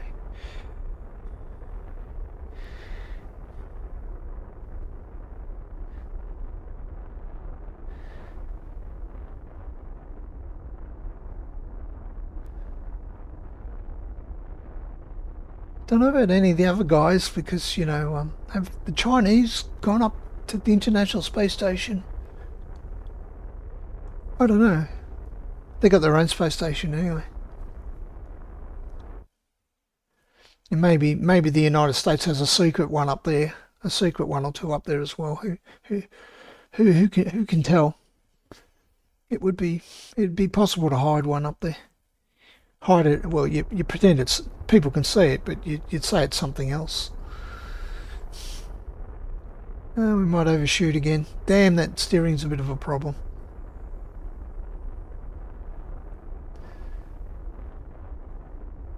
That's a bit of a problem. Yeah, another homework assignment. Check steering. Allowances. Times. I forgot all about that. I'd hard coded it. Oh, we're getting closer. Yeah, I think we're still getting there. We're still getting there. Yeah, the trick to making all this work is you do things slowly. So the closer I get to my target, the slower I reduce the speed limit progressively depending on the distance. So we're getting pretty close. See, my logic is correct.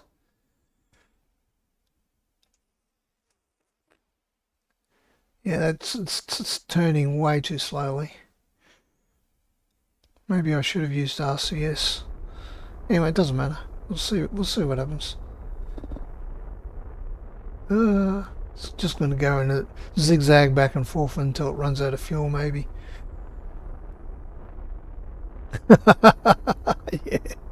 Yeah, frosting and turning at the same time is never a good look.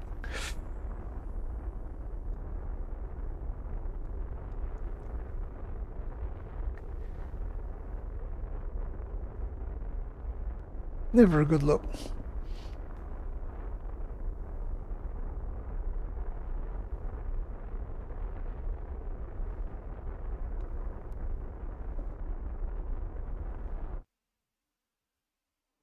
Alright, we're getting there.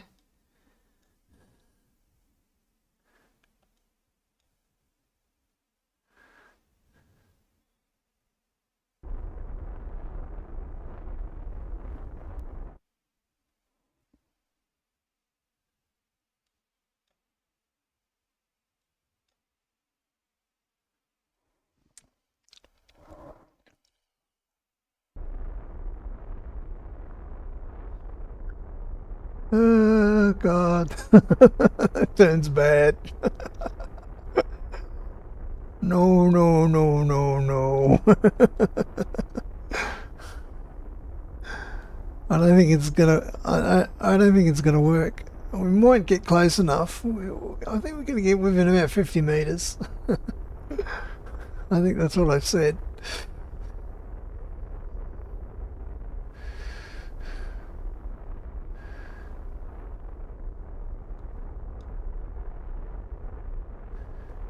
Yeah, I need flywheels. I need flywheels. I'm sick of slow. I hate slow turning. It makes things difficult.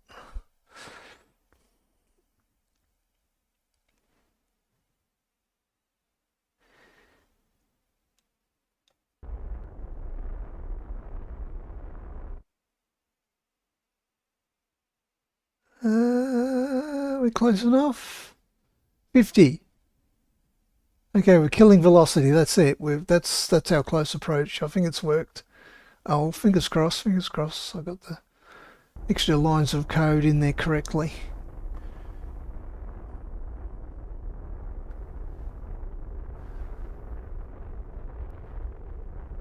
Yeah, yep, the relative speed's dropping. Good.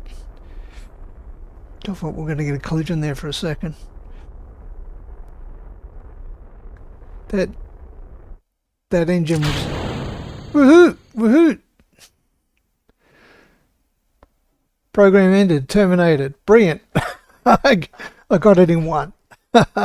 Well, after that, I have a bug. I fix up. Okay, so that's I consider that a successful close approach. So from this point onwards, you would instigate your docking maneuver and all the complications that come with that. I'll just go over it very briefly because I've already done this. It was years ago. It's a total pain in the ass. You really got to understand how to use your RCS well because you can't use your engines. That's why I was happy to throw my engine away. Just to add more debris to upset the space dolphins wherever that booster went. Somewhere. Oh, there it is up there. Yeah, it'll stay in orbit. I'll just quietly clean it up later. From the tracking station. So you've got two issues really. Is you got to remember that this ship itself, its orientation will be random. So you actually want two scripts running. Now, because they're within 2.5 kilometers of each other, I can run one script on this vessel, and I can run another script on this vessel quite easily. You can only do that when they're within 2.5 kilometers, but they are within 2.5 kilometers. So basically, all the script you've got to make the correct docking port active. You say control from here or something is the command. It's the equivalent of that button there, control from here. That way, otherwise it'll aim at the center of gravity of the or center of mass, the com of the vessel, which is not what you want. You want it to aim at the docking port. Now, you want your target to be stable. So, the simplest thing to do is just have a very, very simple script that just keeps it pointing north, keeps it pointing to a stable orientation like north, because north never changes if you think about it. In the Kerbal universe, north is always that way, up. So it doesn't change, so it'll keep the thing frozen in one position. But it doesn't really matter what vector you use, as long as you use one that's stable. And where has it gone? Oh, there it is. There it is. Sorry. So you want it as stable as possible, and you want you want your basically a docking maneuver is a hover. You're hovering before you attempt to dock. So you've also got to, you think, if you say, if I was going to dock, that's ended, isn't it? Okay, I can do this. I can switch over to Thingo. Oh, I better should I? Yeah, I better rename it while I'm here. Sorry. Yeah. Thanks for reminding me. We'll call this one. Actually, no. We don't have to rename it, because once we dock on here, it'll probably. I can't remember which name has priority. I'll fix that up. No, we don't have to rename it, because we're only going to do one at a time, hopefully. But you got to think about it. You just can't point at the docking port and just go straight for it, because you'll be at the wrong angle. So you've got to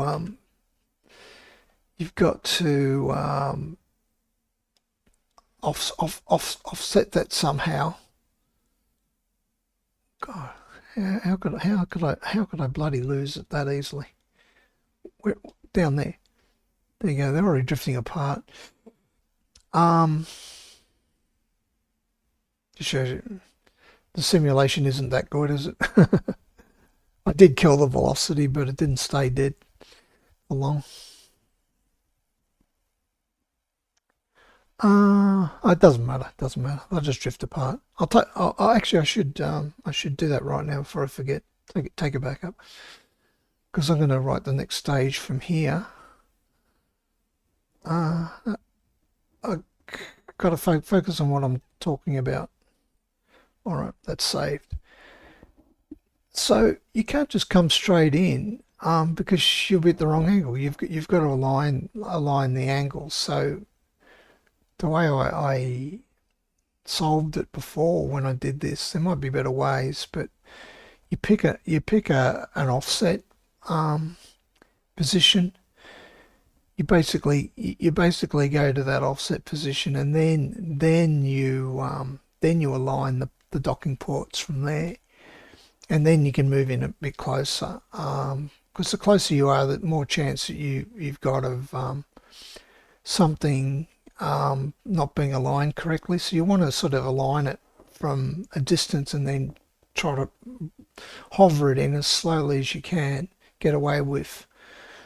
That's why you've got to have the other one stable. If it's, say, tumbling or something, it's you give up.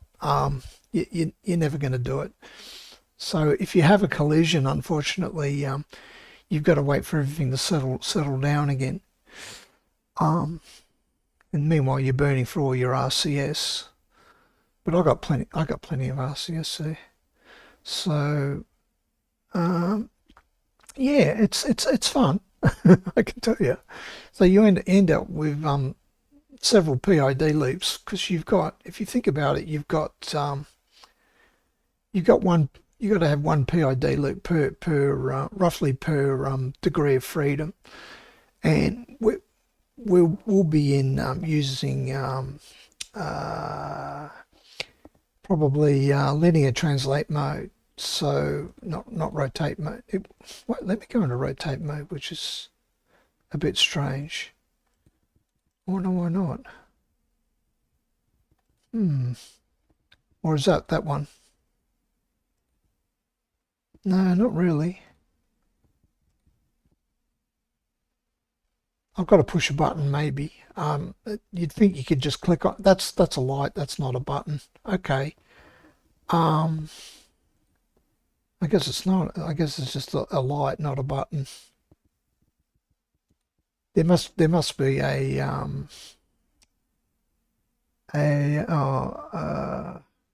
don't know why all that came on. Probably because I was fiddling around with it. There must be a button. That's RCS. That's SAS. There's probably a button you've got to push.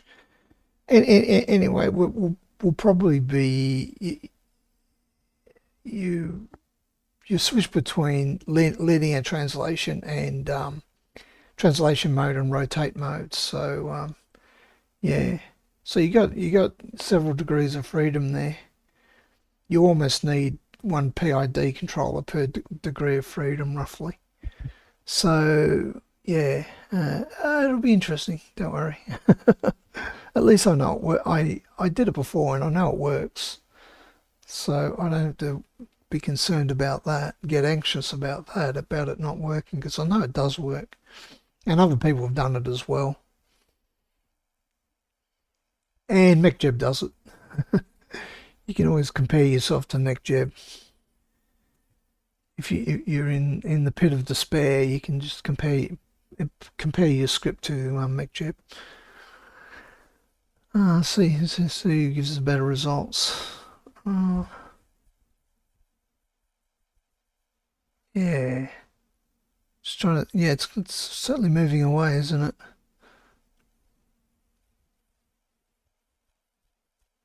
And that's pretty much it, really. It's a matter of controlling everything with your RCS thrusters, which I can't even remember. I can't even remember which command I used. I think there's two ways of doing it. There's a sort of a roll control, and there's also a sort of a throttle control. I think you can throttle your RCS, unlike the jetpack on a Kerbal, which is only on or off. I think you can actually throttle your RCS. I think it's a value between 0 and 1. I think it acts more like a throttle than a push button, like an on-off controller like you do for a Kerbal. So it's a little bit different. That makes it easier because you can use very small amounts of RCS thrust. Now the thing is, if you haven't balanced the placement of the RCS thrusters well, you'll get funny results. See, that's why I tried to cluster them around the center of mass of the module as much as I could, because that won't change, especially when you consume RCS. But then again, I had to put this bloody thing here, so I didn't really have a choice about that. And it kind of upset my symmetry a bit. Anyway, whatever. I'll find out how good the code is when I start to do it. So it's going to require a bit of reading of the manual, I think. Anyway, I was fairly pleased with this outcome. I think I'm calling it a close approach, but it's not really a close approach. But technically, I couldn't call it a rendezvous or a docking because we're doing neither. Well, it's part of the rendezvous maneuver, which it also includes a launch into the correct orbit and stuff like that. All right, well let's just call it close approach. I think it was good enough. I got within 50 meters, and about the velocity was matched, not anymore. It's slowly drifting apart. I think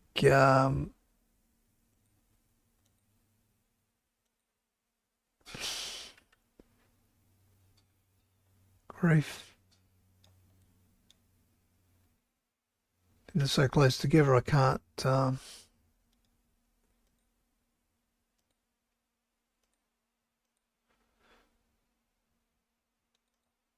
there we go. You just double click on it, even though it doesn't give you the option. The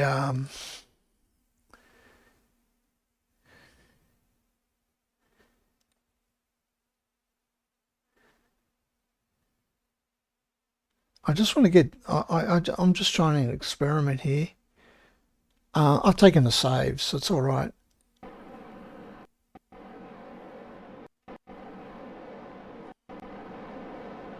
Sometimes it just oscillates and doesn't stop. Like now. You'd hope that it'd die down because it'll just burn the fuel for nothing. The ISS. That's a little unfortunate.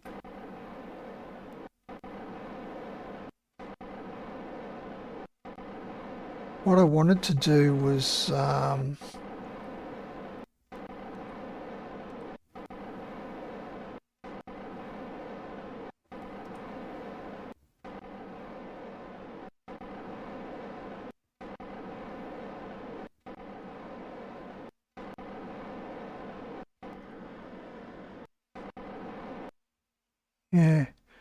yeah, you get it, you get issues. It that's implying there's something wrong.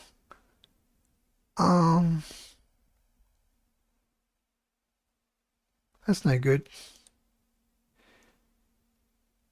Oh, hang on. Yeah, I want to go retrograde.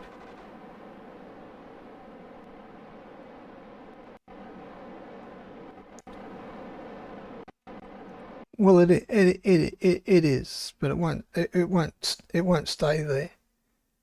Hang on.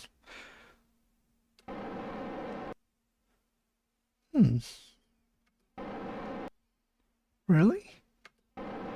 Oh no, there we go. I'm just trying to get the relative velocity down to 0 and see if it drifts away again. But if it won't even stabilize. Trying here. Yeah, no, yeah, this is starting to bring back memories. I would just exhaust all my RCS.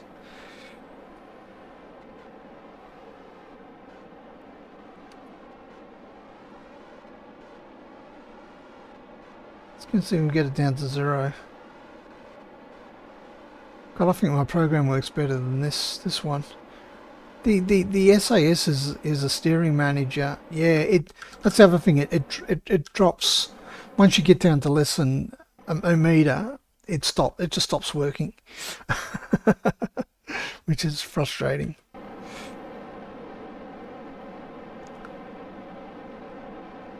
Let's get it down to 0 and see if it actually will drift.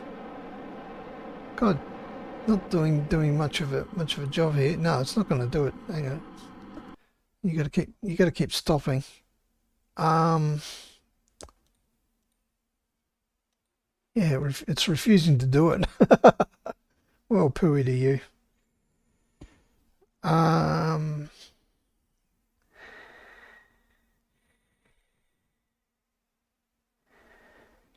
Yeah, so yeah, it's drifting away rather dramatically, isn't it? Yeah, little movements is what you want at all times. Oh, we've got some, yeah.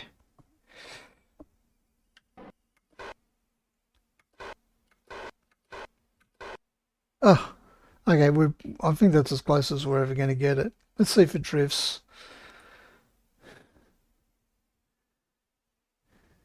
I reckon it will. Yeah, it's drifting. Well, they're almost a kilometre apart now, so they're in a slightly different orbit now.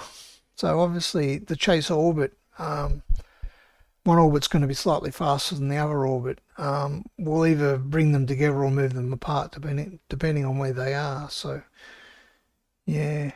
All right. Well, anyway, I'm going to have to deal with all this in my code.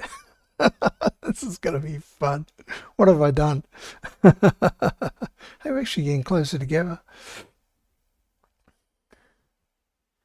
What have I done? I'm going to make life hard for myself, I think. Who voted for Space Station? Space Station. Like a pain in the ass. Wouldn't you rather go to Duna?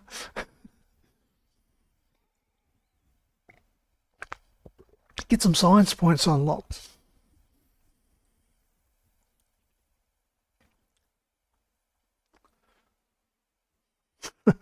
It's funny.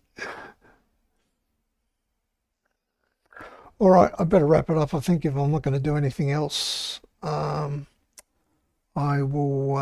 I'll catch you next stream. Go and watch my own video from yesterday.